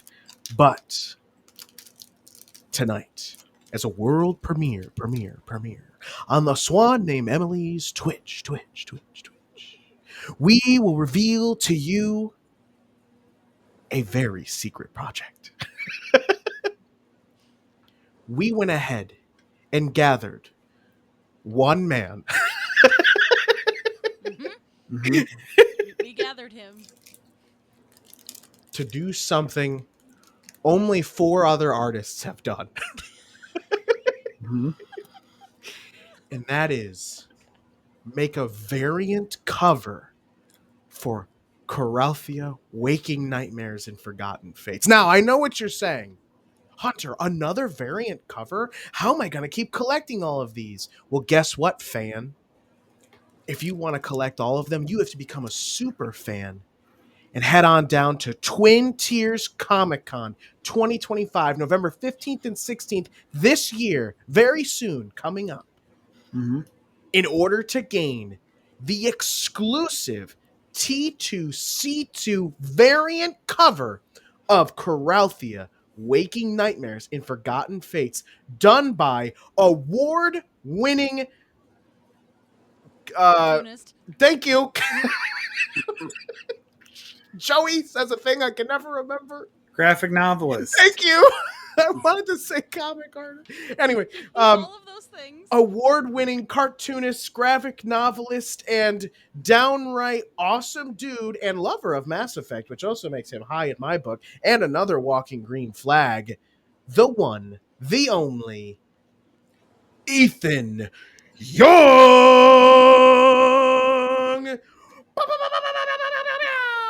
Boom, boom, boom, boom, boom. Hype train, as the once great Fizzy would say. Ho, ho, ho, ho, ho, ho. Whoop 'em comic style. Hey, nice. Guys, this is the exclusive cover done by Ethan Young. However, not only just that, but there was a little bit of help from another person on this cover. Could that person speak up now and maybe talk about what it was like to get this done? Super stressful. It's me. I'm the person who did that. Yes. So we were lucky enough that Ethan was willing to do amazing art for us. This is a professional artist friend that we have who does covers for Marvel and DC. So we're basically up there with the other top two comic creators, publishers, 100%. But it was super, super cool. We super appreciate it. But in an effort to not use and abuse our friendship with this person, I came in and I did the colors on it. So Ethan did the line art, and I added the colors to it. Oh, that's kind of sick. Yeah, it looks great. Yeah, that was really good. Very, very, very good. And this cover is exclusive, guys. So the only way you're going to be able to get it is by going to Twin Tiers Comic Con this year, November 15th and 16th. That's a Saturday and a Sunday. And when you're getting this, you'll also be able to, again, see all of us and get everything signed. And there's just a really huge benefit to coming to this show, guys. I don't know if we've said that enough, but Well, coming to this show is a I huge just want to benefit say for backers. that we did this exclusive with Twin Tiers Comic Con because they have been hugely supportive of the project itself. So we wanted to be able to give back to them as well. That's why this cover is exclusive through their show, and not, a general part of the Kickstarter. Right.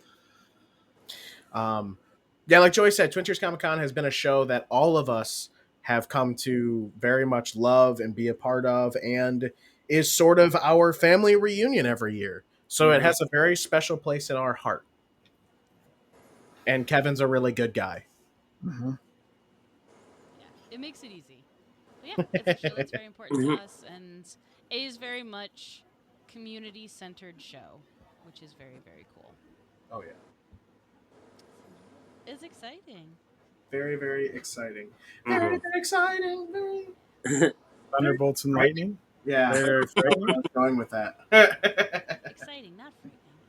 Yes, but that is the cover, guys, and boy, if it ain't beautiful! Wow, wow, wow! Wow, wowie! Wow, wowie! Wowie zowie! Wowie zowie! Wowie zowie! Violet says they might have to actually go to T2C2. Well, I mean, you should. It's a fun show. Plus, if you backed, you get to have all your stuff signed by us, which is even cooler. I guess if you didn't back, though, that's okay too. Yeah, you could buy one at the show. There is going to be a retail phase to this where we actually have to sell the books to make the money back for the books. But I mean, if you do back now, then you can make Hunter work. So it's a double-edged sword, really. We're $139 away, guys. Let me double check. Let me get an update for us while we're sitting here. Let's see. Here we go. Update says we are still $139 away. But we're still very close. Very, very close. We have 33 hours left to go, guys. Very, very, very big. No, make me work. I'm excited to create this adventure for you guys. I'm not nervous in the slightest. I haven't had a single worry about this stretch goal. In fact, I was even charging the way through for it. Yeah, he was like, put that one first. Actually, it's really funny. Very early on, I think I did say that. I was like, yeah, just put that one first. Glad we didn't. I feel like in that meeting we're both like, maybe not that one. Oh man. The great thing, Violet, is I'm pretty sure T2C2 is a Saturday and Sunday, and one of those days I know, pretty sure you're off, so no excuses. Stares in the camera. No. Just gets dark. Heck yeah. Heckums yeah, guys. It's pretty cool. Pretty cool. I've been very like without words a lot lately because of how well this has been received. And not only that, but it's like I feel like every day there's another person who sort of either calls me or messages me or we see in chat or whatever who has something to say about it that I didn't expect would have seen or known about it, which is really cool. It makes me very, very happy. And it's like, um, I assume it can't be on the same level of like celebrities who get noticed on the sidewalk, but I feel like, that's my little guilty pleasure, I guess, is that anyone comes up and says, I know that thing you're doing. You? And gain a Also, little bit of a 'cause, tear. the internet's a big place and there's a lot of stuff going on, and it's very easy to get lost in all of that, even with people who like you and follow you. Mm-hmm. So the fact that not only have they seen it, but it was memorable, I think means a lot. And I cannot say enough thank yous to the amazing community that I have, because my people came out and just showed so much love to a Mm-hmm. project, and that feels really, really good. Oh That's yeah. It's really nice when people are like, "Oh, hey, yeah," like not already being a fan of a thing and still being willing to put down human money Yep. uh, to to get these art things that we make. Like, boy, it makes those tough art days go a little bit better. Human money opposed to what other money? I'm writing that down. Human money. Money. I'm using that for an NPC who clearly isn't human. It's just one of the lizard people that we met in the sewers. Licks its eyeball. Human Like to money. give you human money. How I much have human monies does the this NPC cost? I want to play now, Hunter. Swan comes in. The first thing she says, "Do you have human money?" Because she has wares for human money. Oh man. Speaking of that, I very much am trying to. I would love to start having guests for the live show. Yeah, this has been a long talked about A long thing. talked about thing that I want more and more every time. Um, the difficulty, of course, however, is making sure that people are like available on a Wednesday night, and then not only that, but trying to figure out and plan around the characters and sort of the decisions they're going to be making, and making sure that whatever guest comes in, that whatever character NPC they play makes sense for what's going on. It isn't going to be like, okay, well, bye, because the heroes decide to go do something else. Like, I would hate that. I'd hate if we had someone and you guys were just like, all right, so we're heading this way. That feels like Moss. We introduced The random like person I comes don't up want and is like, "Please help me. I am just a nice person." Nah, bye. Moss immediately because she trusts no one. Um, yeah, I very much want people to play, and Well, I think it's an interesting part about this campaign, which is so serious and has so much extended lore, versus, we'll say, something like we did with the Pokemon TTRPG. Like that's a very it's nice because it's set in the world of Pokemon. If you've played any of it, if you've watched any of the anime, if you any part of it, you are aware of this world. Yeah. So there's kind of that shared understanding, and you can also just come in as a goofy character, as another trainer or something like that, and you don't need as much.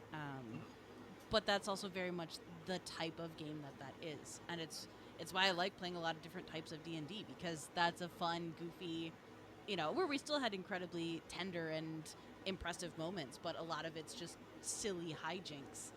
Yeah. But you need the setup for that in order to work, and yeah, It's a symphony, and there has to be a conductor who can. Anyway, question from Violet: how much are you going to ask for the books? Well, I'm glad you asked, Violet. Can we get a link in the chat for the Kickstarter? So, Violet, two things. One, you can click that link and check out the prices now, and maybe there's some early birds available still. Who knows? But I know early bird's late. Yeah, right. Anyway, the book itself, when we finally have it at shows and at the tables, the asking price is going to be $20, and that gets 20 human dollars. Oh, dang it! You missed Why it. did I wrote it down, guys. I wrote down human money. Human money. Human money. And I still didn't of say your it. human money. I also drew a heart. I don't know why. Aww. I heart you Weird. too, Hunter. I heart you guys. And I heart you more than you guys even know. Heart you. So heart me. I forgot what I was saying. $20 is the human money value of this book. Now there will be man, other things that I'm. Oh, on the Kickstarter, guys. That is the thing we're promoting The tonight. asking price for the books after the Kickstarter are $20. Right now, if you go on the Kickstarter, you can get a book for $20. But if you get more of the books, the price per book goes down. As an example, you can get the whole party bundle, which gets you all 4 variant covers of the book for 70 buckaroos. If there's an early bird still available, it's 60 buckaroos. Human money. Dang it. 60 human buckaroo money, okay? Oh, we broke Hunter. You broke me. And then there's the huge supporter bundle called the Stormbreakers support bundle, which the Stormbreakers is the party name of the heroes, if you did not know. And that one is $125, but you get one of each of the variant covers. That's 4 books. You get 4 prints each of the variant covers themselves. You get the exclusive Kickstarter sticker pack. You also are going to get your name in the credits and get a digital copy of the book. With that, you're saving actually $65 on everything, which is even cooler. So to save money, go to the Kickstarter now. If you're like, I just want to buy the book later, then you do that too. All of those things are possible in this world of human money.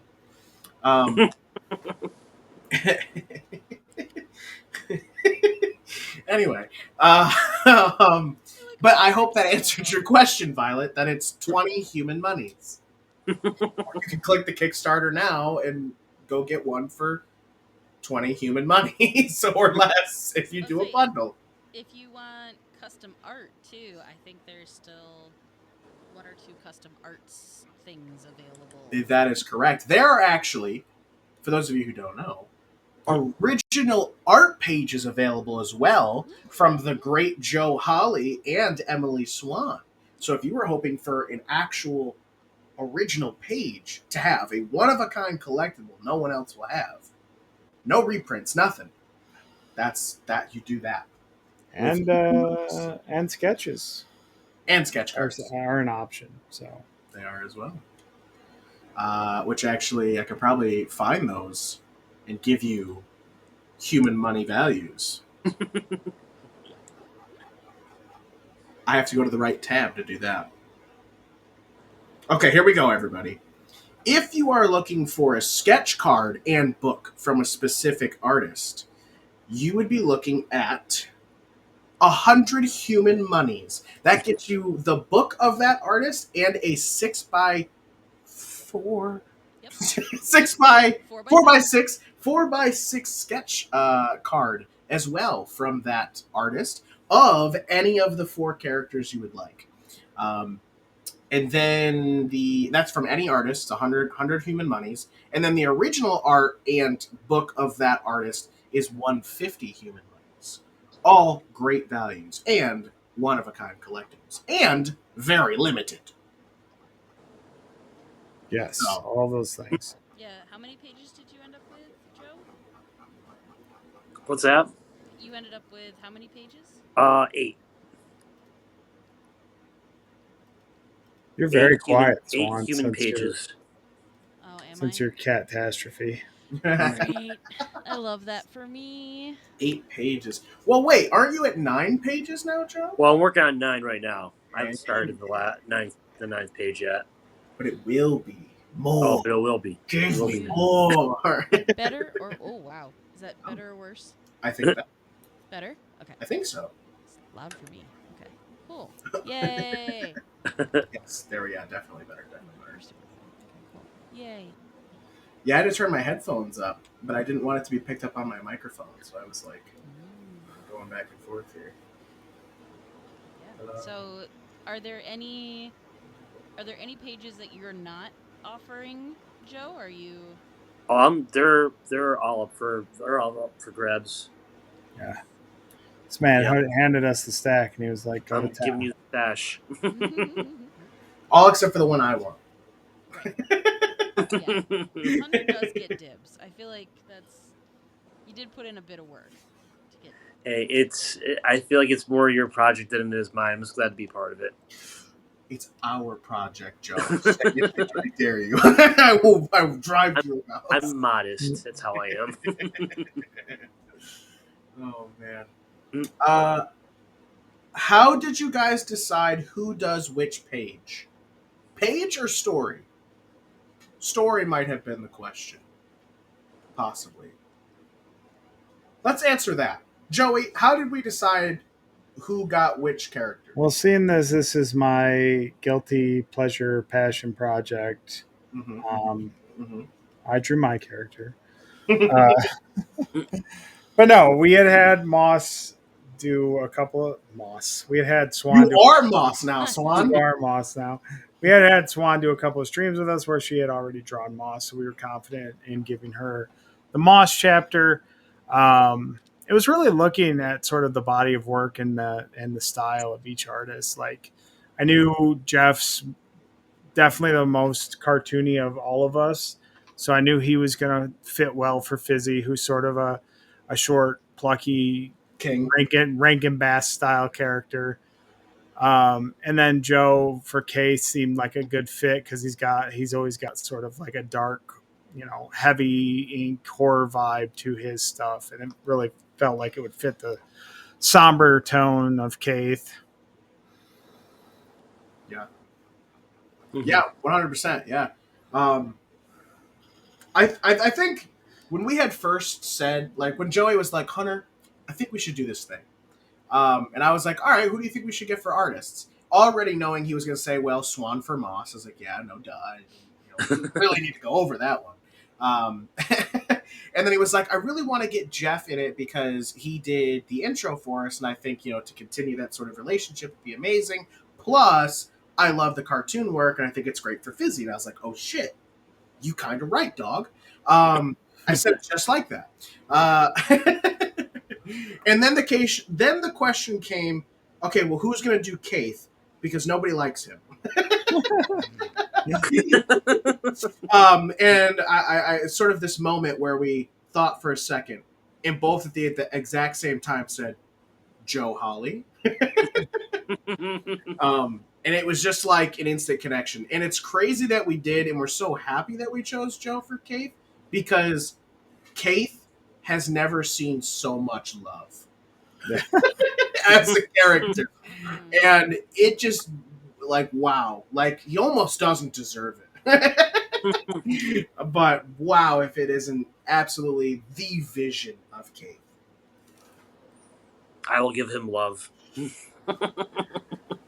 For you, bro. One tear.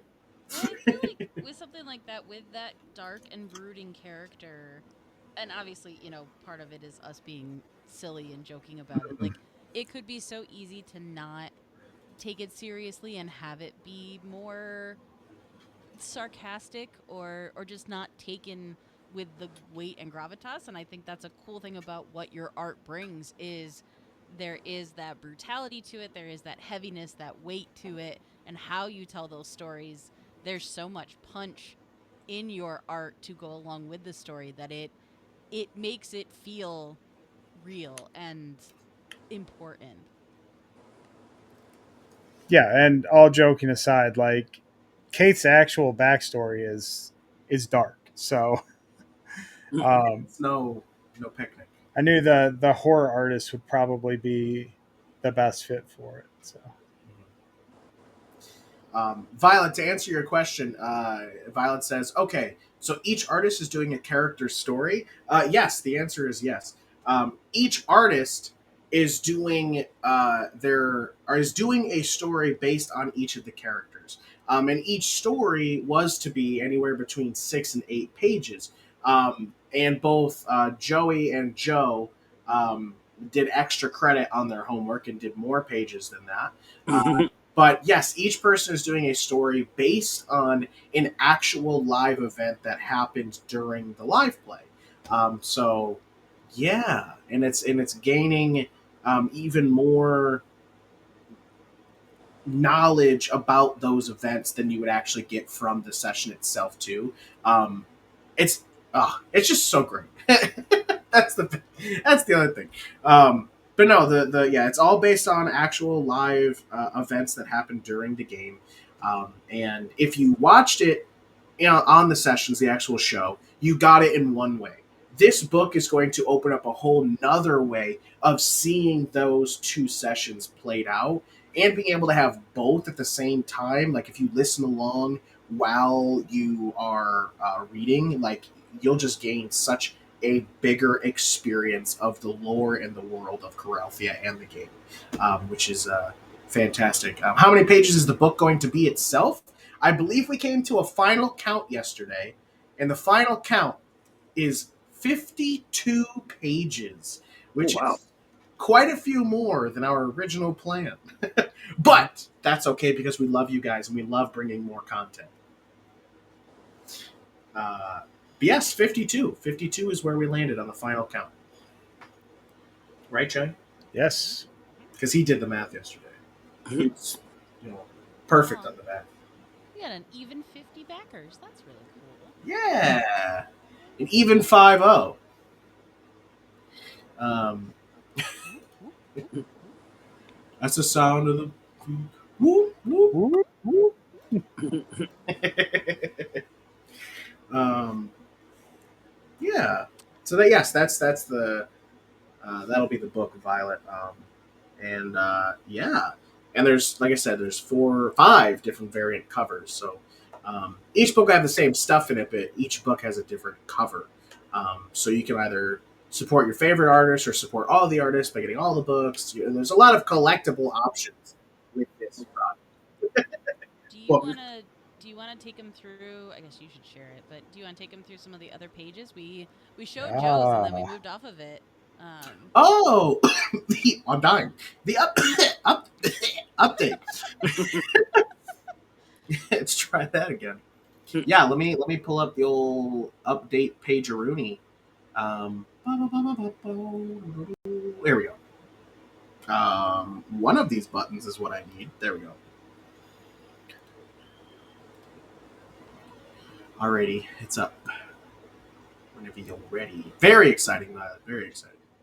All right, so like Swan said, we had already.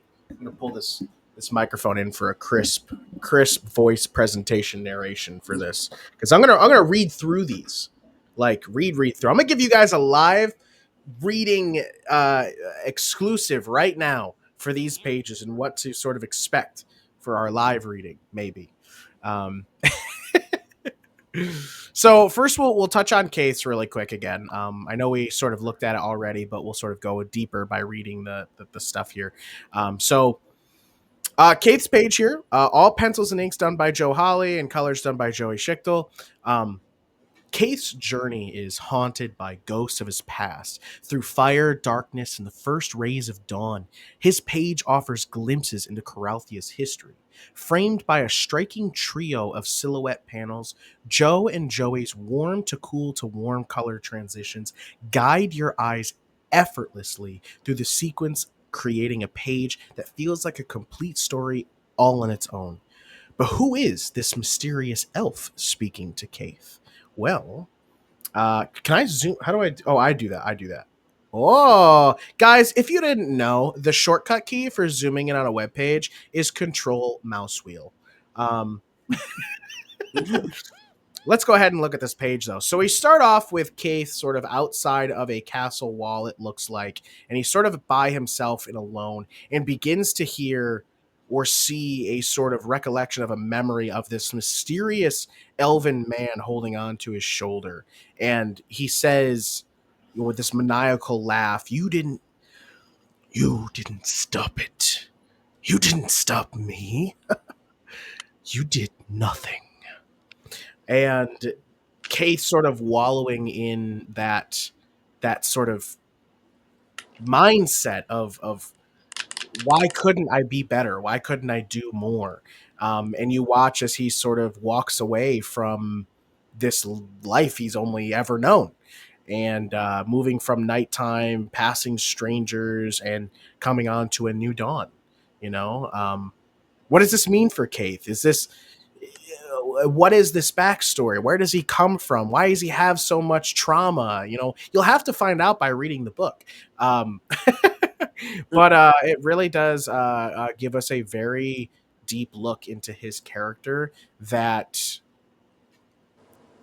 in most sense hasn't really been shown yet in the live play, or at least hasn't been talked about much, other than the fact that we know Kaith is an elf from the Runesbach Empire, and the Runesbach Empire has a very, very bad reputation right now. So it's very interesting to look at. You can make comparisons to a lot of things in real life for this story, but we won't go talking about them right now. Maybe that's an in-person conversation instead of the internet. But anyway, let's move on to the next page preview. We have Moss, Pencils, Inks, Colors, and Lettering by Emily Swan. Moss wrestles with loneliness, guilt, and identity as nature threatens to consume her. Emily's page blends negative space, binding vines, and hand-lettered type to create tension and chaos, mirroring the raw, organic energy of the wild. The palette grounds us in nature while ethereal lighting blurs the line between dream and memory. It's a page that feels alive, untamed, and deeply personal.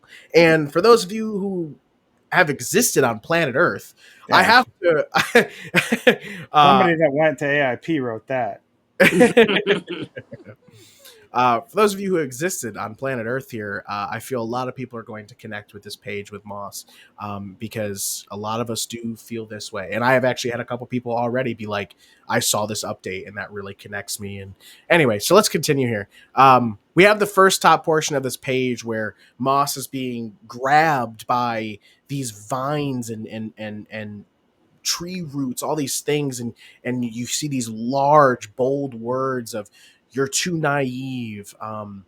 You will be their downfall. It's because you're an elf, which again, another thing we just talked about, how the Runesbach Empire has a very bad reputation right now. And the Runesbach Empire is the elven kingdom. And so, you know, being an elf is something that is seen as bad kind of right now. And so that's another thing brought up here. And then as we continue down, we see her crying out with this agonizing scream and crying. Like, it's so emotional. Like, it gets my ducks going. I think I've looked at it enough that I can stop crying every time I do. But absolutely, like, astounding. We can move on to the next page preview here, and that's Rah Rah, Line Art and Colors by Joey Schichtel. Rara struggles to push through the rigid routines drilled into her at the academy, her injured body pulling her back into painful memories. Joey uses color brilliantly here, shifting from the purples and pinks of the present day campsite to the golden hues of memory. His favorite detail is the transition from the pop of Rara's broken ribs to the pop of a cork, which pulls us seamlessly into the next flashback, which you would see from the next page, but we're looking at this page right now. We have Rara, who's currently sort of going through it right here at the beginning, telling herself she needs to get it together, stop crying, like, you know, you've done this 100 times, but you can see the pain as she's sort of going through that routine because the night before was crazy, which is sort of what put everybody into these moments of looking into their past and reminiscing on themselves, which is something that is also going to be in the book. But you know, you'll have to, if you watch the live play, you would know what happened. So yeah. Then as we move on here, you watch as Rara finally goes into that final stretch and just absolutely ruins her back. And for those of you who definitely have felt back pain before, I have to assume you sort of feel this as you read it. I know I did. But not only that did I feel it as I read it, but as she screams from the pop of it hurting, we get this pop of a cork. And you sort of can hear both of those things at the exact same time as you're reading the page. And it just moves us directly into what the next page is going to be. And sort of a little bit of a sneak here is, you know, you hear words, bravo, here, clap, clap, clap, clap, clap, clap, clap, quite, you know, all these fancy words. You know, what's going on here? What's going to be the next thing we see? Well, you know, if you get the book, you'll find out. And of course, the last page preview here is for Fizzy, line art and colors by Jeff Munn. Fizzy's tale begins in his workshop, where a crash sparks old memories. His story is lighter and more hopeful than the others, full of creativity and invention. Jeff's colors ground us in the glow of the forge while also capturing a dreamlike quality that reflects Fizzy's endless imagination. The page bursts with expression and energy, setting the stage for his first memory to unfold. So this is a sort of preview into the very beginning of the story for Fizzy. As we sort of look here, he's currently working on something in a workshop, something that's supposed to be helping his friends. And, you know, if you watch the live play, you would know. I know you keep Um, saying it to me, but it feels like it. but he's working on something that is very, very important as we're moving into level 3, which is what this sort of these things are indicating as they moved over into their experiences. But he's working on something, and he watches. He's in the forge doing things, and as a loud sound cracks, it forces his mind to bring himself back to an old memory while he is trying to concentrate on building something that will protect his friends and be better than what he's done before. He sort of flashes himself back to a time where it didn't go so well. And you'll find out what that time is when you get the book or watch the live play. But that is all of the that's all of the page previews here. And actually, we had a question on here of what your guys' favorite detail of these preview pages were. So we'll ask you, what's your favorite part or your favorite detail on any of these preview pages, and which memory are you most excited to read about? And then stretch goals, but we've crushed these, and we are on to the third one. So, but yeah, guys, that's the page previews. Hopefully you enjoyed that, and that wasn't excruciating. That's silly. Very dynamic, Hunter. I do my best. There's nothing on the screen because I exited the screen. Oh, oh, oh, oh, oh, All is well. oh, thank goodness. Yeah, I'm even more excited. Like, I'm overjoyed. I can't get enough. But yeah, people in the chat, what's your favorite detail of those preview pages? We'll wait. Just stare into the camera and wait. Oh man, it's 11:13. Yeah. Holy moly! How late do you wanna? This is it, you know. This is our last shot. It is our last one. I will say this: there's a question on here that I think might be perfect for us to end on, Oh. and that is from Violet. Did all the artists go to college for art? Ah, funny Oh, story well, that. the one that connects us all. It's And the in the darkness bind them. Yep. Pretty much. Uh, please, if you could. uh, yes, Violet. All of the artists not only went to college for art, we all actually attended the same college. It is a Jeff, who is not here as well. Mhm. So literally all four of the artists, and it is a constant running joke. We mentioned being local and doing shows together for a while. Mhm. It was very funny starting to find out that about each other because none of us met in college. We all met after attending the college, which doesn't exist anymore, is the Art Institute of Pittsburgh. It's So even we better. all went there at different times, Mhm. went for different degrees, went for different things, and never met there, but all ended up back in this area making art, making comics, and Mhm. then meeting each other. So, yes. It's like being a mutant and finding like, oh wow, there's more of me out there. There's more of Literally, me. yes. Yeah. And to be able to talk about instructors that we had that were the same, like Right. it's genuinely insane. And it was funny because I remember the first time I talked to Joey about it. I was like, oh, that's silly and unexpected. Boy, I never thought I'd meet another person in this area who went to this school. And then it just kept happening. And we would joke about it and be like, oh, it's so haha funny, like the two of us. And then, Joe would pop up and was like, yeah, I went there too. And we're like, what? What do you mean? Yeah, it was real I think we funny. trauma bonded over that. I think we definitely did.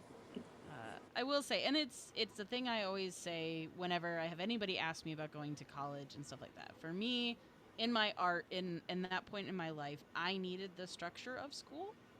I Mhm. needed to have deadlines and lessons and homework. I think there were really excellent educators at the school, and there were definitely cool things that I learned. I think, unfortunately, and part of the reason why it doesn't exist anymore as the school is because of greed. Yep. And Mhm. so a lot of the administration side and a lot of the business side of the school was very much how many students can we churn through Mm.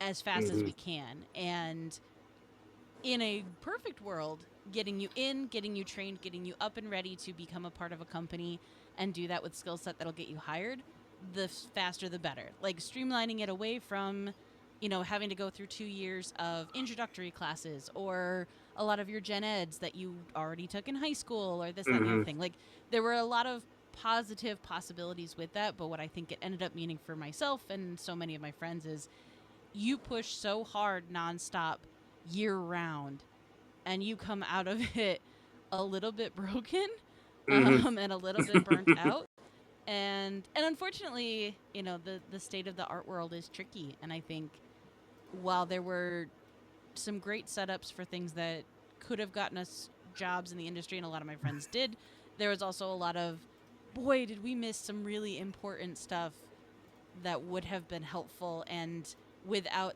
a side of the school that was meant for job placement. It was kind of like, yeah, well, we mailed a box of your demo reels to a studio. And I was like, that's not great. That's not super helpful to actually get us hired. So I think there was a lot of good groundwork in the art and the study part of it, but the actual then follow through of releasing a ton of artists out into the streets of Pittsburgh with Mhm. no focus was not quite as good. Yeah. So I do think there's a huge value in us finding each other in that kind of bonding that we've done. And I've said it before, and I truly cannot articulate how much I believe it to my core. But this community, this pseudo studio that we've made, even though we all work independently at home in our own spaces, like this collaborative process, this being able to talk to other artists who have experienced the same thing is so important to continuing to be successful in art and in the industry. Like I know I hate the networking word is the is the gross word, but it really comes back to that so often. And having other artists that you can not only count on, but collaborate with, and even lift each other up with other projects. You can throw art to other people. You can bring people onto projects. Having that art community, I think, keeps us going when it could be really, really hard to want to keep going at it alone. Yeah, for sure. Even the like casual stuff, like the drink and draws and stuff, are just having that base, that connective base tissue from everything we've been through. But no, I would agree with what you were saying. Like the instruction part of it was, it took me so far, like invaluable. I met so many cool instructors there. I learned foundation stuff that I had never known. Um, I was, encouraged to try different things, and especially through graphic design, like working with 3D marquettes and different medias that way, and how that influenced everything going forward. Um, you know, leaps and bounds in character design and what that meant. But yeah, no, like the administration, they're like, yeah, we place 98% of our students at McDonald's. Yeah. Right. So yeah, I mean, and you something that, like, if the school had worked harder to like institute internships and um, worked harder with work placement, it definitely could have been, a much different experience. But you know what? We're all here because of, we were talking about this earlier. Like, if events hadn't played out like that played out, we wouldn't be sitting on this stream right now talking to you all and working on this book. So Absolutely.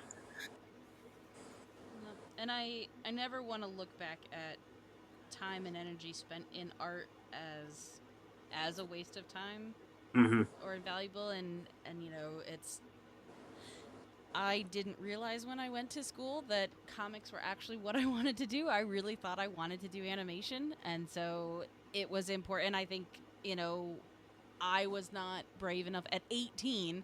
I was not smart enough or brave enough to move all the way out to California and try it out there by myself, having never lived in a big city.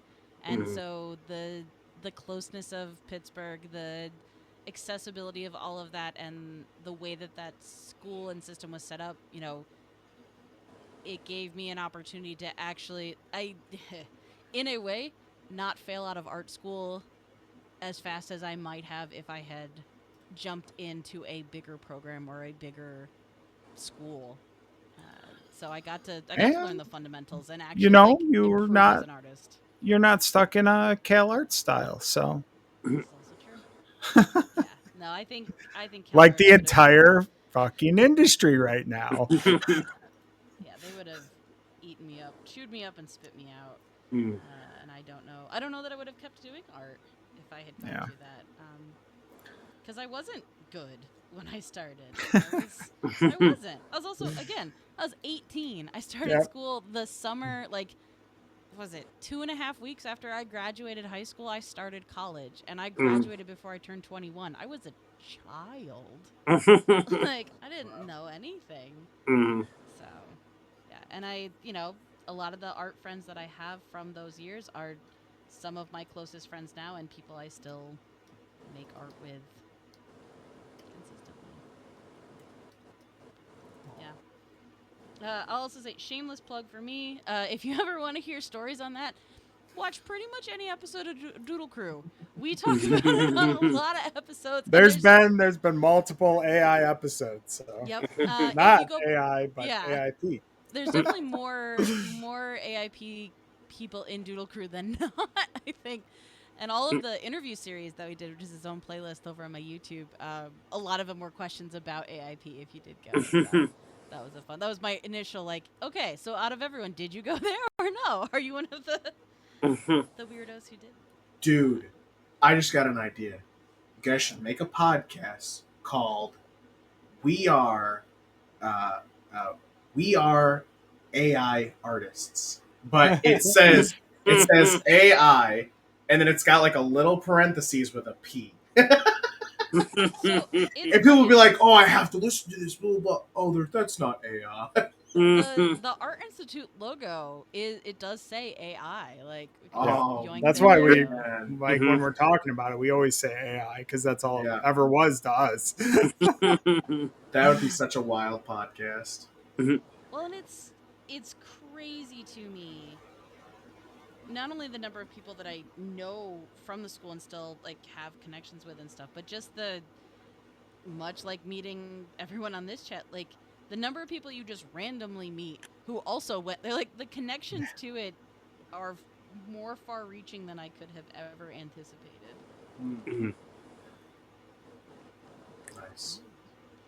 How wholesome, guys. But just like this panel I'm working. just like this.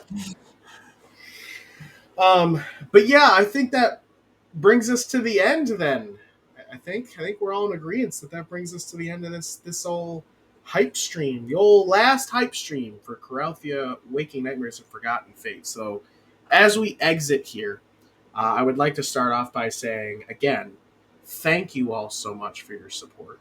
If you haven't supported yet, consider doing so. We have 32 Make hours Hunter left work. to go. Use the hashtag make Hunter work if you post anything on social media about backing for this Kickstarter. Let's get that hashtag going.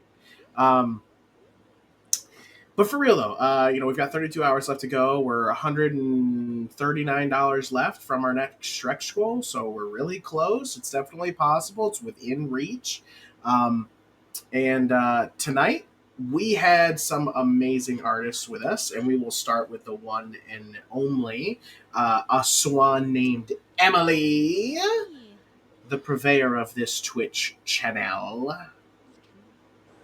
Swan is a graphic designer, sequential illustrator, and instructor. Just read your guys' bios. Or we could do, hey, if you want to catch more of me, you can find me all across the internet at a swan named Emily. You can also go to the Airtime for Nonsense media channel. It's airtimefornonsense.com. If you want to see a whole bunch of the projects that I'm on, you can listen to me play Pokemon that I talked about on the Late Starters podcast. You can listen to me do Animorphs. I'm reading the Animorphs books for the first time, and I did live play stuff with them over on Animorphs Anonymous and Dungeons and Dracon Beams. And definitely look out for that, because in November, when you will be getting close to be getting these books in hand, we are also going to be dropping our new Teen Mystery Squad D&D live play podcast called Young Vale, which will be coming out. So you can listen to that and see some other cool artists. It's all an entire podcast full of D&D players and artists. So super, super fun like this. But yeah, a swan named Emily anywhere on the internet,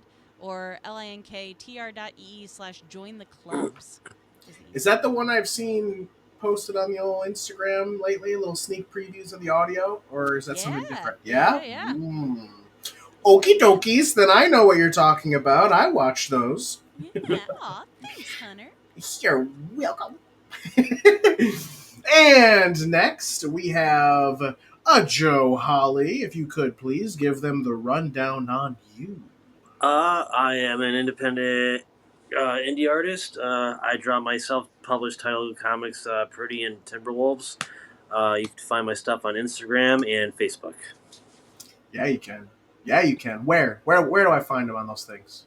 Joe Holly at Facebook.com and Joe Holly at Facebook.com. FreedomEagle.com. This guy's posting art every single day too. I try to. At Joe Holly 1977 on Instagram. Yeah. And of course, last but certainly not the leastest, Legend, myth, the man himself, wearer of Minecraft hats, drawer of furries, and haver of hot toysies. Mm-hmm. We have in this corner, the red corner, purple corner? I don't know what like that is. Joey Snooty Mage.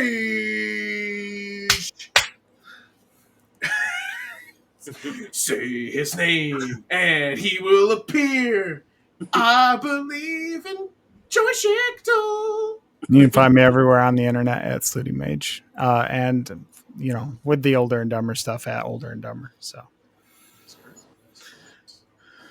Thank you all for joining us here. Yes.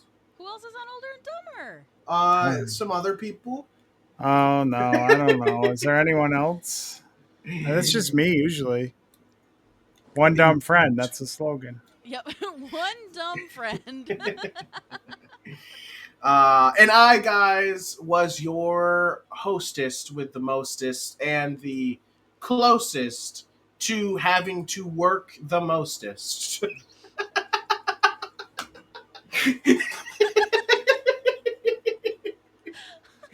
Hunter, voice of Hunter, Taylor. That's me, guys. I'm the GM of Coralthea Waking Fates, and also a co-host for the Older and Dumber podcast. If you've not heard of either of those things, well, then this must be your first time here. Welcome. You can find me on the internet at Voice of Hunter or at Older and Dumber. That's the letter N, not and smush it all together. Don't put any spaces. But thank you guys so much. You're fantastic. Thank you for being here. Thank you for hanging out, asking questions. Violet, you're a true one. MVP, thank you. And yeah, guys, just continue to move that hype train. Be the conductors move it. Yeah, move that. Move the hype train. Move the hype train. Yeah. You guys can all be conductors on this train we call hype, and help us get to the next stretch goal. But again, thank you guys so much. I salute you all, and we love you. Or is it this? What do people do now? Do they do just this now? Is it just this? Or can I still do this? Oh, that's the old one. Oh, yeah. The new one is crazy. It's like the blood symbol. Oh, you're wonderful. Thank you so much. We'll see you on the other side. Give a very K-pop Demon Hunter's kiss. You're all our little soda pop.